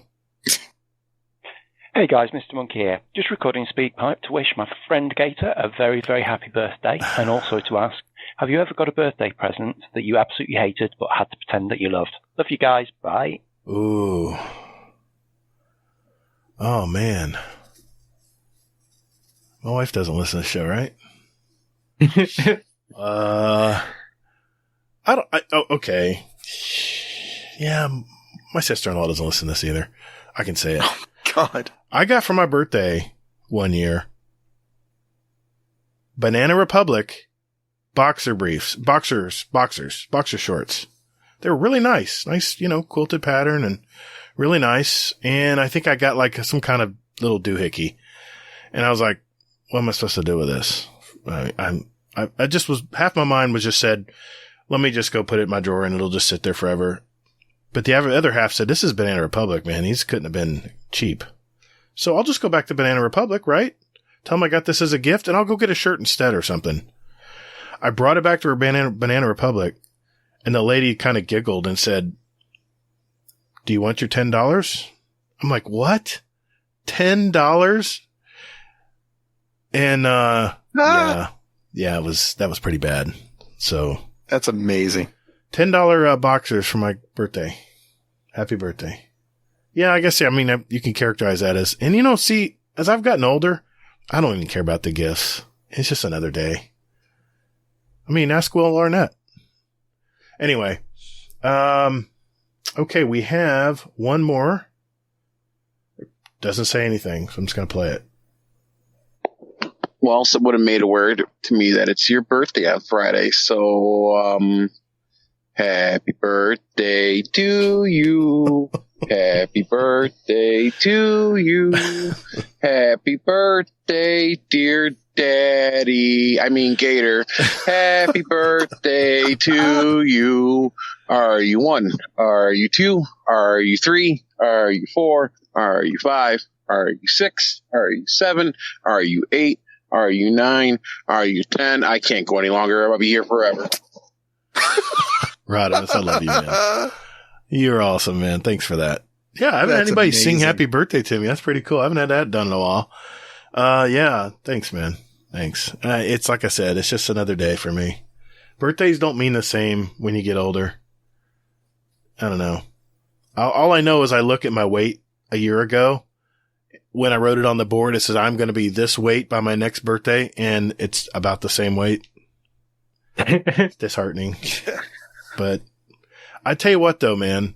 I went to the gym and worked out with my son tonight before podcasting. I don't know what it is about going to the gym and lifting weights, but I get out of there and I'm fatigued. I'm tired, but it's like another level gear. Even though I've been melting in the sun all day, I've still had tons of energy for tonight. So thanks, Rodimus. Appreciate that, buddy. All right. That is it for the speak pipes, and holy moly. Has it been 46 minutes? Seriously? All right, we're just going to have to pick a couple out of the... Well, we need to get Fluffy's. We'll get Fluffy's questions. Definitely. Yep. Real quick here. I have a question for Fluffy. This was sent in directly to me, for you. It is question for Fluffy. Why are you so bad at framed.wtf? What do you say? Oh, so this was either Ghost, Nessie, or Rob. I'm guessing. Yes. Yeah. So on our show this week, Rob introduced us to Framed. Was it Framed WTF? Is that what it's called? I think that's what he said. Looks like framed.wtf. Yeah, it's something like that. It's a cool website that you can go to, and it shows you a frame of a movie, and you have to guess the movie. And I think you get 5 or 6 guesses to try and figure it out. And so, they were talking about it on the show, and I like movies, but I know that this is not my wheelhouse. Like retaining movie scenes is just not, I don't know. It's not, I'm not going to excel at this. And, I kind of shrugged it off, and I was not going to do anything. And then the next day they started posting their results. I'm like, okay, cool, good for them. Then the next day they started posting their results, and I'm like, all right, fine, I'll bite. And I went out there and I saw one frame, and I'm like, I have no idea what this is. And then I went to the next frame, and I was just like, and exit browser. I don't even care. This is not for me. I'm happy it brings them joy. Yeah. That's awesome. Yeah. That's from Admiral Nips. Of course, Rob. Yeah. Thanks, Rob. I got one here from Soccer. You might know this guy. Question for Fluffy. Hey, where is deck skinning? Can he boost my account? Okay, thanks, bye. The wild Dexican moves and flows through the Destiny world, and he will appear for a while and disappear for a while and go be cracked at some other game, and then eventually come back. So sorry, he's MIA now, but he will be back. Nice. All right, Hazel. All right. Question from Salt, the no sleep dungeon guy. Question for Fluffy. Just how fluffy are your fingers? Ooh. They're less fluffy now than they were when I created the gamer tag. I dropped about 100 pounds somewhere in there. I'll just keep going here. This is from Barone Brittany. Question for Fluffy. Has having fluffy fingers influenced your everyday life? Constantly. All right. I mean, really, like, I don't even remember what it was like before I had them. It's like, it's kind of like legs. Like, legs kind of do the same thing for you. Like, when you have legs, like, it just opens up the world to you. It's like you don't even remember what it was like before you had them. So, yeah. Well, she's not done. Question for Fluffy. Were you born with fluffy fingers or did you acquire them? If so, how? And I'll just say the last one too. You can answer all of them. Question for Fluffy. If you shave your fluffy fingers, does the fluffy come back? There you go. So I can't really divulge how the fluffy fingers happened. I was sworn to secrecy. It's like a whole tribal ancient wisdom thing, with monks and, stuff. And then like shaving, like it's not like, they aren't hairy. But if they were, I would shave them because that isn't my thing. Nice. All right, Hazel, you got another one there? I do. Well, actually, not Arf, aka Hades. He says, apology to Fluffy. I may have decided it was Chubby Wizard on the show this week. You're still cool though. Yeah, I heard that too. I caught that too. Yeah. Dude, Chubby's the best. He is a great guy, man. He is. I love that guy. He is. But we have a question here from Mr. Monkey. Question for Fluffy. Congrats on the Unbroken title. How are you hoping comp is changed in the future? Love PTP. Thumbs up. Thanks, buddy. I always enjoy when we can play games. I think, just continuing to grow it. Honestly, like I'm open to whatever changes they might bring to the table. I feel for the most part, Bungie's been really batting at a very high percentage with changes that they've made over the past year and a half with gameplay and stuff. Honestly, like, I just enjoy playing with friends. Like, that's my favorite part about comp. Like, that and just trying to get better and, I don't know, have fun, right? Have fun, play with friends. So as long as that loop is still there, I'll be playing it. Nice. Yeah, yeah. It's fun. The 3v3s are fun. That's for sure. Yeah. Less chaos, right? Like you can actually control the map. Yeah. I think that's all we have for Fluffy, right, Hazel? Yes, it is. All right, I've got ones from some new members here. I want to make sure we got their questions out. This is from Coma. This is Barone Brittany's husband. Question for the show. You can replace one finger on either hand with the following. A, one-shot reloadable Nerf gun. B, self-renewing Slim Jim. Oh, I like that one. C, mini eyebrow brush. D, unlimited ring pop. Now you're talking. And E, a 4-inch knife. What do you think, Fluffy? Any finger. I mean, the hardest part of this is like, which finger am I giving up? Yeah. It's got to be The a pinky. left. I'm right-handed, so maybe a left-hand pinky. Yeah. Gets used the least. Yeah. Maybe. Yeah. I don't use my pinky much. Yeah, I mean, like, I'm just thinking, like, gripping things and stuff like that. So, like, while the knife would be cool, like, the like, inner child want to be a ninja, like, but I just feel like I'd stab and break too many things. Like, my body being food kind of weirds me out in a cannibalistic way. So I think I have to default to Nerf gun, and I love Nerf guns and all, but like, fun. It's just mainly because I'm weird eating myself. If you don't think of it that way, you know you're going to lose that gun, though. You know you're going to lose that shot. You're going to lose the Nerf pellets. Oh yeah. I'll just have to like have.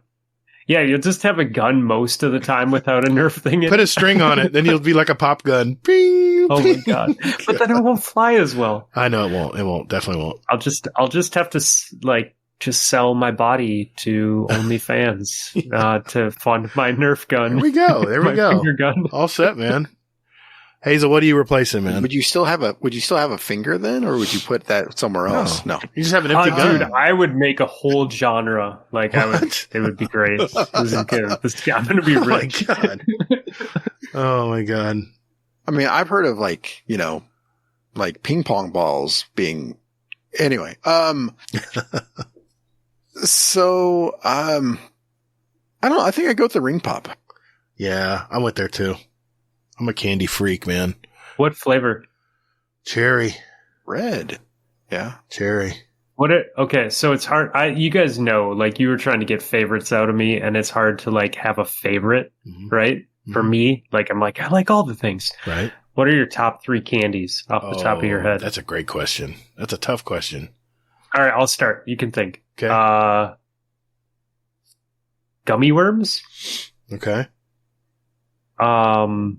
A Snickers bar? Mm-hmm. And, it's hard, man. I love them all. Maybe like Butterfingers? I don't know. You can't go wrong with that. Are those chocolate bars, though, or candy bars? Good question, Hazel. It depends on if you're talking to Lana or not. Oh, Hazel, you got your 3? Yeah. Candies, I'd have to go with gummy bears. Just because those are just... Yeah. That could be used for a lot of different things. It hits me right here. Yeah. What the fuck are you talking about? I don't know what you're talking about. Next. Nothing. Go ahead. The hell? You can put different things in gummy bears. Oh. That's all I meant. Yeah, you can. Okay. Yes. Yeah. I would say gummy bears, Snickers, and Twix. See, good call. You guys are all about the chocolate. See, number 1. Oh, gummy bears aren't chocolate. No. Yeah, but your Snickers and your Twix. Twix are good. I mean, Snickers is good too.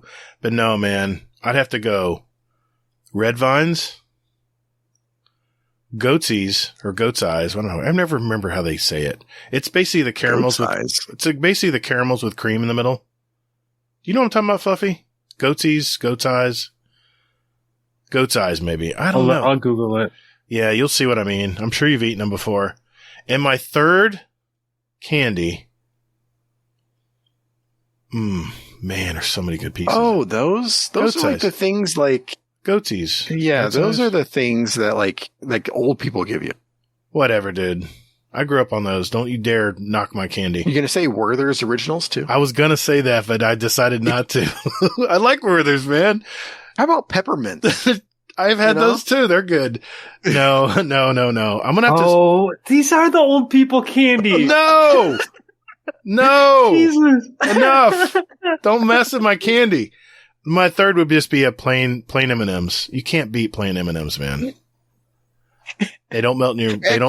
They melt in your mouth, but they don't melt in your hand. Gator's all like, I like wax lips and peanuts. For the record, I never like wax lips or what was those necklaces you could eat? You could eat the candy off your necklace. Never liked that stuff. I'm all like gummy worms. Hazel's like gummy bears. Gator's like jujubes. I like jujubes. Well, juju fruits. Juju fruits are good. Oh yeah, there's so many good candies out there, man. But I'm more I mean, when you have a taste for a little bit of chocolate, when I go to the theater, I'll grab a pack of M&Ms. So, yeah. Okay. That was a good question. Hey, Gator, I have a quick question for you. I'm afraid to even answer this one. Oh, candy connoisseur. Uh-huh. I always have seen these, but I never got them. Are they Boston baked beans? Yes, they're very good. You're proving your point, aren't you? My dad, you know why I love Boston baked beans? You can't find them anywhere anymore. Is my dad loved them. And I used to ride long car rides. My dad was in construction. We'd take these long rides to jobs, and we'd have plenty of time we'd always stop. I always loved it because he'd always stop to the convenience store and get a piece of candy or something. And he loved Boston baked beans. And even though I haven't had them in a long time, I love eating them. They're good. Anyway. Okay. Retro candy. Right. I can't help it. I grew up on these candies. I can't help it. It's what I'm used to. All right. All right. What do you say? One. Go ahead. Yeah, I have to ask this one because we didn't get to it last week. Okay, go for it. So, okay. This question is from No One Respawns in Real Life. Oh, God. Okay. Question for the show. How many episodes does it take for the GDC host to get over getting their asses kicked by the 2 Titans and a Hunter host No One Respawns in Real Life? Smiley face. Yeah, Hazel. Oh, shit, I got to answer first. Yes, you do. Well, I like a good old gunfight. You know what I mean? Like, just no abilities. I'm a Call of Duty player. Your gun versus my gun. Let's see who wins. But when you go invisible for 2 minutes and I have to look around the map for you, and all of a sudden you appear next to me and shoot me in the head with a one-shot weapon, it just gets annoying. But that being said, you play with what you play with. That's that scrub mentality, right? That the Senate Nomad always tells us about. So I'll just say, good job, sir. You worked, I didn't adapt to your play style, and that match you won. I'm done with it. That's the best answer. That match you won. Yes. You won a battle. You didn't win the war. Yeah. You won a battle. So you didn't answer the question. I did answer the question. How many episodes? I guess however many episodes has been, this is the one I'm ending it on. So I guess this episode to answer his question. Okay. What's your answer? My answer is, I've gotten over it like 5 minutes after the match was over, but I will never forget. Okay. Makes sense. I like it. Yeah, that makes sense. All right. I'm going to take us out with a good one here. Let me look real quick. I want a good Destiny question here, since this is a Destiny podcast.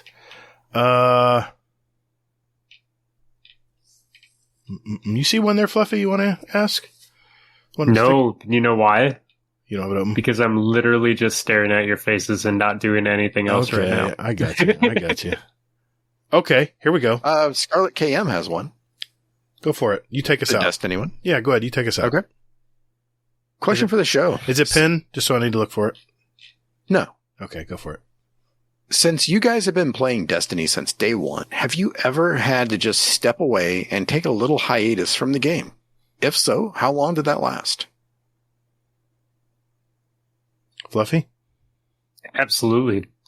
You guys know, I typically only play one game, and it is Destiny. I own other games. I'm really bad at playing them. But I think it's healthy. Like, I think when the game is not fun, you should step away or play less of it. Like, usually stepping away means maybe I'll play once a week or once every 2 weeks. Right. But that always happens.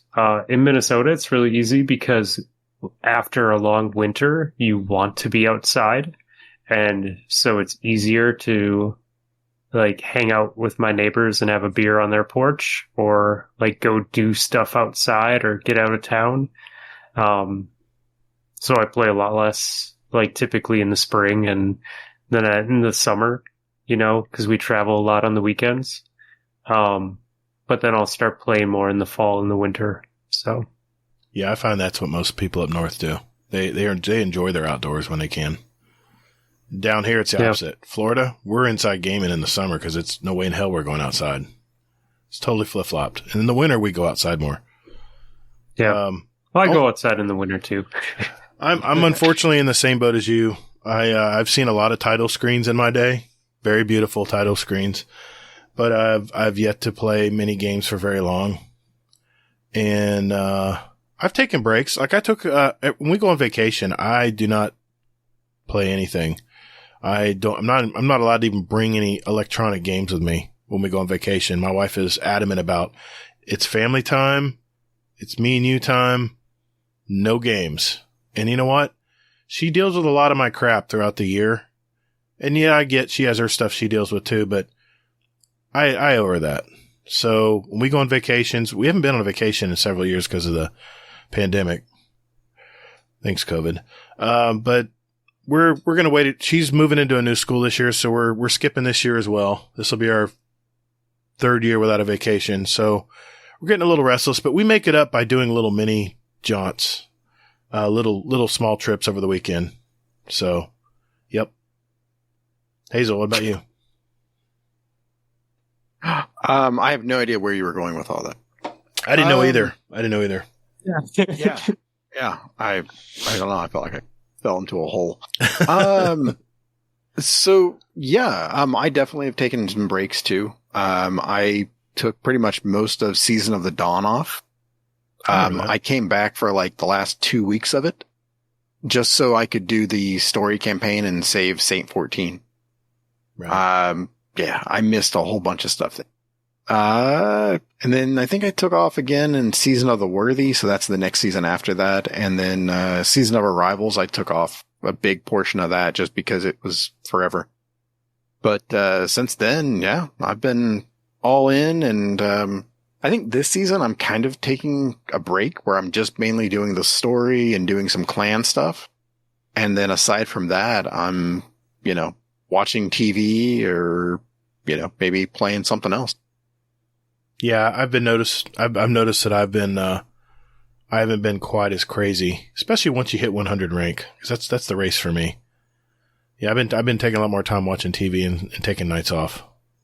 It happens. It's good reset. Yeah. It's good to take a break too. That's because then the game's fresh when you come back. It's fresh. That's the thing, man. Like it's more fun. Yeah, exactly. Mm-hmm. Exactly. Play when you want, not when you feel you have. Yeah. Well, hey, everyone. Thank you very much for the birthday wishes. First of all, thank you guys. I love you. And thank you to our community. Man, record number of speak pipes this week. We still had some left that we'll put on for next week. So thank you for that. And, you know what? We haven't heard from Elmer Fudd in a long time. It's been several episodes since we've talked with him. So Elmer Fudd, take it away, sir. Guardian Downcast. Guardian Downcast. Yeah. Guardian Downcast. This is an intro. Guardian Downcast. Guardian. Not copyright. Guardian Downcast. Thank you, Mr. Fudd. Good to hear from you, brother.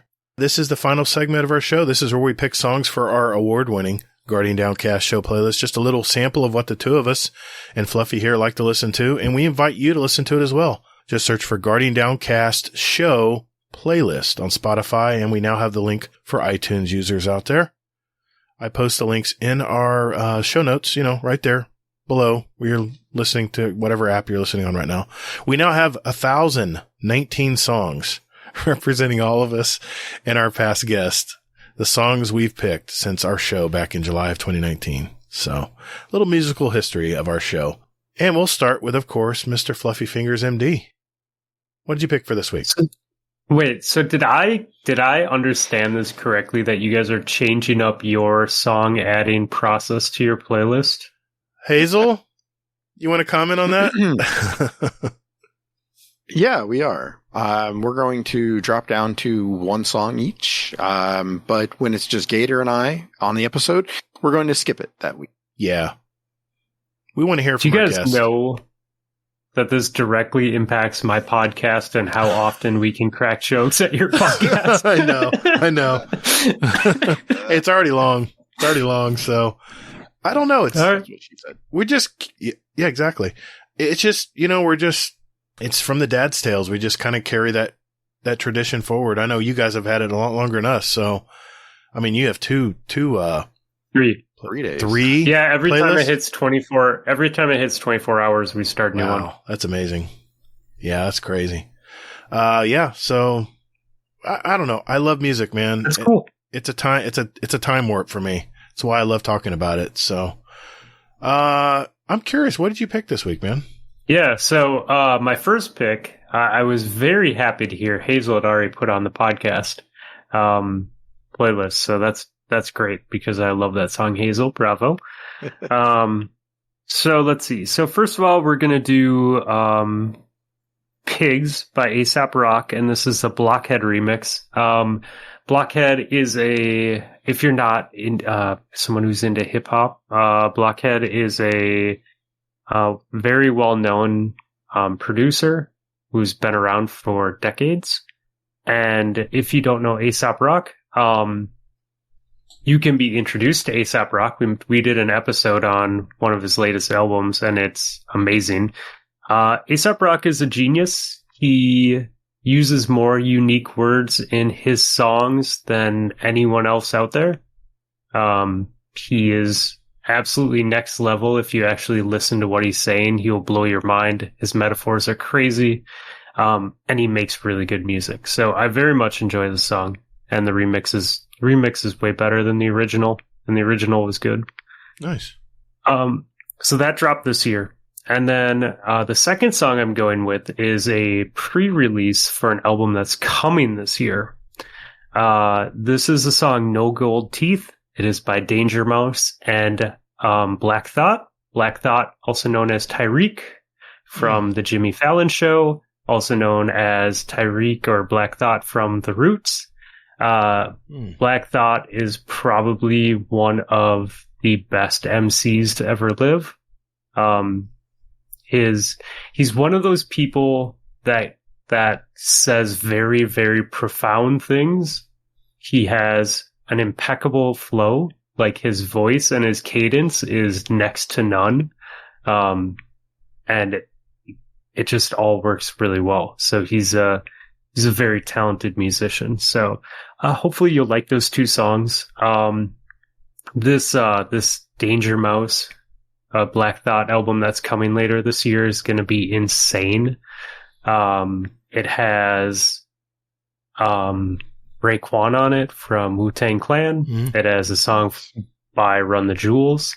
It has a previously unreleased MF Doom song. MF Doom passed away a year and a half ago. So the fact that a song that he recorded a year and a half or more ago, because he's passed away.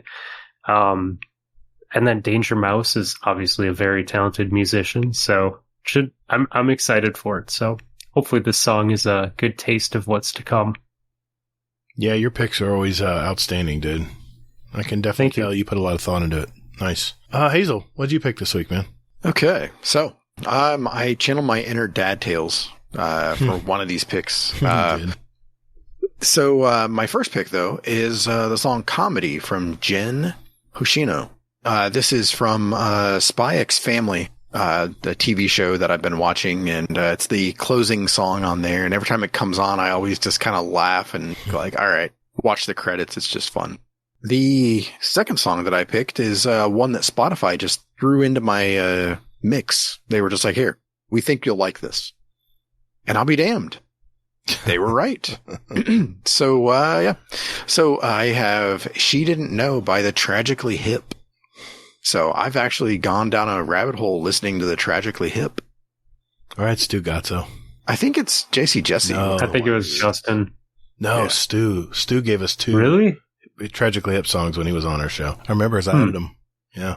Oh, well, that was because we were picking, but I think Justin talked about him a lot, though, didn't he? Does he? On the show? Yeah, then maybe they both liked him. Yeah. Okay.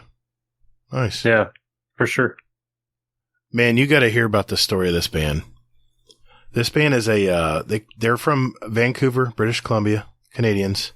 They're an electronic duo. The two guys' names are Tom Howie and Jim Valance. They formed their band in 2012 in New York City, but you got to hear this.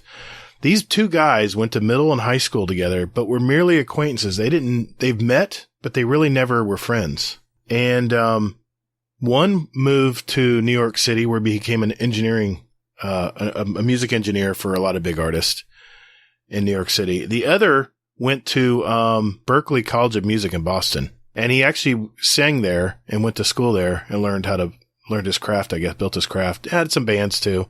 Coalition was a band he was in. Anyway, these two guys met each other and caught up in a Lowe's hardware parking lot.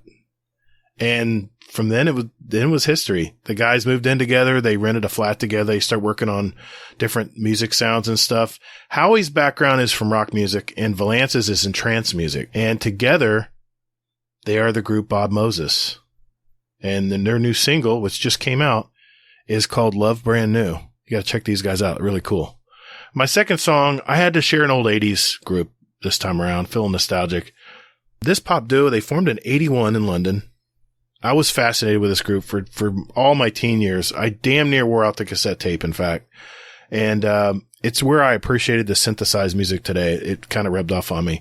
Brit Award winners, 6-time Grammy nominees. They produced 42 top 30 singles, and they still tour today. It's Mr. Neil Tennant and Chris Lowe, otherwise known as the Pet Shop Boys. I chose their most popular song, the one I probably played a million times in my car, from 1986 album Please. It is West End Girls. Great song. All right. I have a few announcements. Hazel, do you have anything you want to mention first? Quick and easy. Scrims and raids in the Discord. So get in there, sign up, and come join the fun. Yep. Check out that activity raid bot channel in our Discord. That's where everything is set up in our 100.io bot. I want to just reiterate, we have a question of the month for June.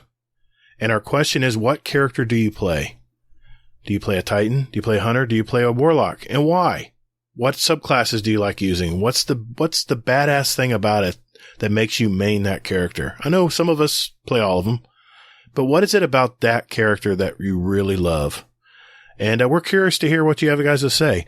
So we need to get those answers by Wednesday, June 29th. And on episode 154, Hazel and I will read and play your answers to the question of the month and randomly draw a name and award a $25 Amazon gift card. I'm just curious to see what we get. Mention your gamer tag so we know who you are. And again, to answer the question, visit speakpipe.com/guardiandowncast, no spaces, or our question of the month channel in our Discord. We're going to have one drawing for the $25 Amazon gift card and two separate drawings for our SpeakPipe answers. And there'll be some podcast swag will be given out for that. So good luck. And we're curious to see what you guys have to mention. Just want to give a quick shout out to our patrons, our Patreon community, our Dungeon Champion patron Scoot, our Raid Boss patrons, basically in ACL, Jealous Gaming, and Frostbite. Thank you for your support. And to all the other patrons out there, we do appreciate your support. It goes right back into our community. We do. It helps us in so many ways and a lot of expenses in running a podcast, and it helps us cover that every month. It's really nice to have. Fluffy knows nothing's free in podcasting. You got to pay for it. Mm-hmm. So, if you do, you're interested in our little podcast here and you think you got some value out of it today, and you want to support us, visit patreon.com/support Guardian Downcast. And you can join our patrons for less than a Twitch or YouTube subscription. And there's some cool benefits. You get a special badge in our Discord. We got a private Discord channel to chat in. I'm not going to mention any comments anymore about that. So thank you to all our awesome members. Picks. We hope you guys enjoyed our latest project we just released to you guys as well. And you guys got a little sneak peek on Hazel. Do you want to mention it now? No. No? No. Okay. We'll talk about it soon. Little side project that Hazel and I have working on. So thank you again, patrons. We appreciate that. And please give us your feedback on that bit of media that we sent you. That's a wrap, guys. I don't know what I'm going to say. That's a wrap, guys. Another episode in our collection. I don't know. I'm fading. That's a wrap, guys. Another episode in our collection. For our listeners out there, we have 151 other episodes with interviews from gamers all over our community. So take a look at those, especially if you're just finding out about us. And if you like what you hear, all we ask is that you tell a friend that plays Destiny about us and maybe tune in and listen. Fluffy, man, it has been a great time tonight. As usual, fun. Lots of fun. How can people find your awesome podcast, dude? And aren't you celebrating something pretty soon, or is that am I letting the cat out of the bag? Yeah, so I am one half of PotatoThumbs podcast. Everywhere where you get podcasts or potatoes, you can maybe find us. We're in places. If we aren't in a place, you can tell me, and if it's not too much work, I might put us there. So we are 4 episodes away from 5 years running. Wow. So episode 260 is going to be Tuesday, July 12th. Our good buddy Elmer Fudd is graciously letting us take over his Twitch channel. We're going to take over his Twitch channel. He is going to host the podcast with us.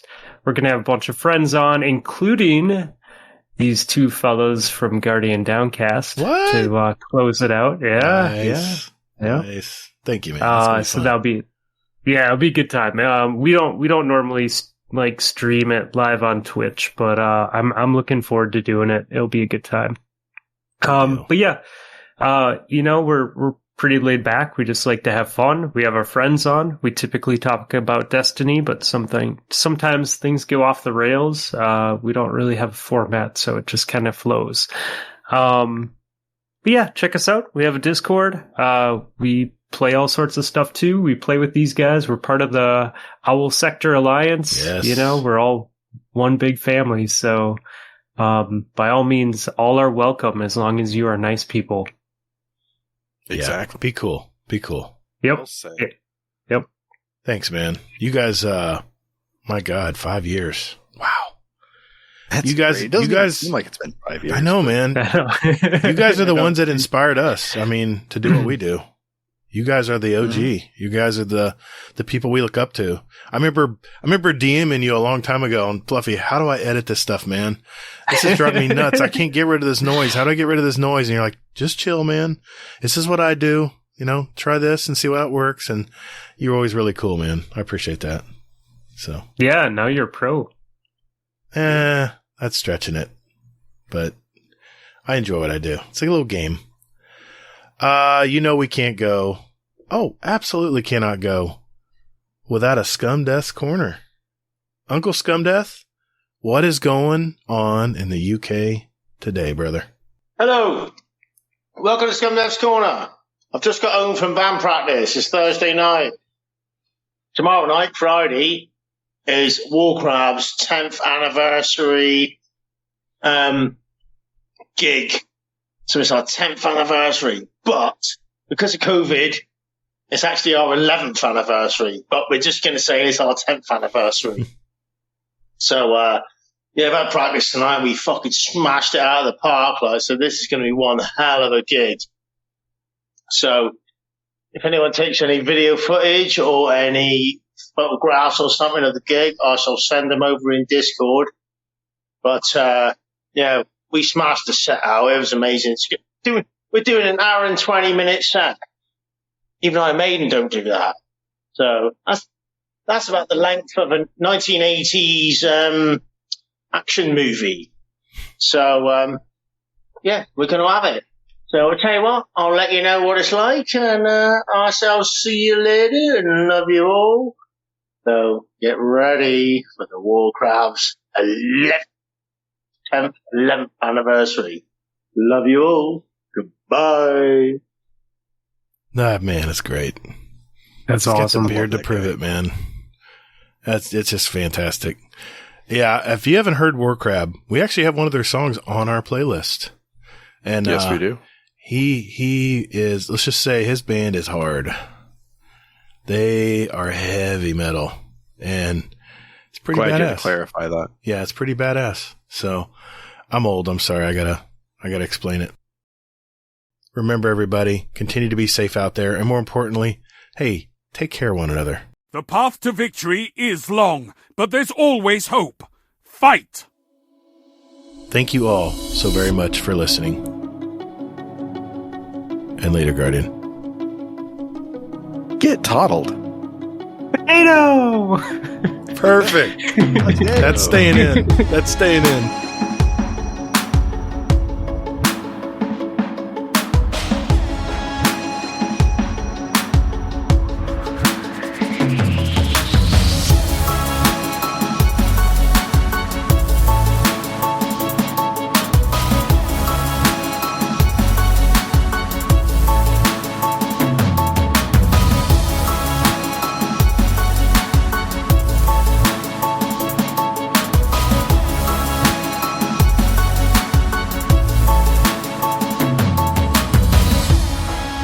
Dude, that was fun. That was fun. Who sings that song, by the way? It's Cliff. Yeah. Okay. Cliff has a musical background, right? No, he just did it. He just had a cell phone app, and he just did it like on his cell phone app one day. Yeah. Yeah, it totally wasn't asked for. Like, it just appeared, and I played it once or twice, and then I didn't play it an episode, and people were like, where's the theme song? And I'm like, okay, I guess this is our theme song now. But nice. Yeah, it's great. It worked out, I guess. It's funny. It's a great song. It is. It really is. It's iconic. Like, he nailed it. Laz. Yeah. It's iconic. It's, I expect to hear it every time. And you know what I love? Is you guys decide when to drop it. I love that part of your show, man. You'll have a long intro or something going on. You'll go, play that intro music. It dropped like 2 hours in this week, I think. What? Yeah. It was like the last 10 minutes of the show or something. It's like, there you go. There's your music. We technically put it in. I love it, man. I loved it. I loved it like last week's episode when like Nips is like, and don't you dare drop that fucking music right now. And you're like, now. Well, gentlemen, I'm going to do a little post-editing work, and I'm going to hit the hay. Unfortunately, I got to work on my birthday. It sucks. But it sucks. Clients got to get taken care of. It's your birthday, though. It's literally That's right. Your birthday it's my birthday. Happy birthday, dude. Thank you. Happy birthday, man. Thanks, guys. That's awesome. Yeah, just another day. Another day. It's not another day. It's your day. I'll try to make it a good one. I'll try to enjoy it. Dude, stop by, get something special at the gas station. Get yourself a special lunch. Like, my wife already got reservations. We're going to go out to a really nice restaurant tomorrow. Just my wife and I. Just chill out and have a good night.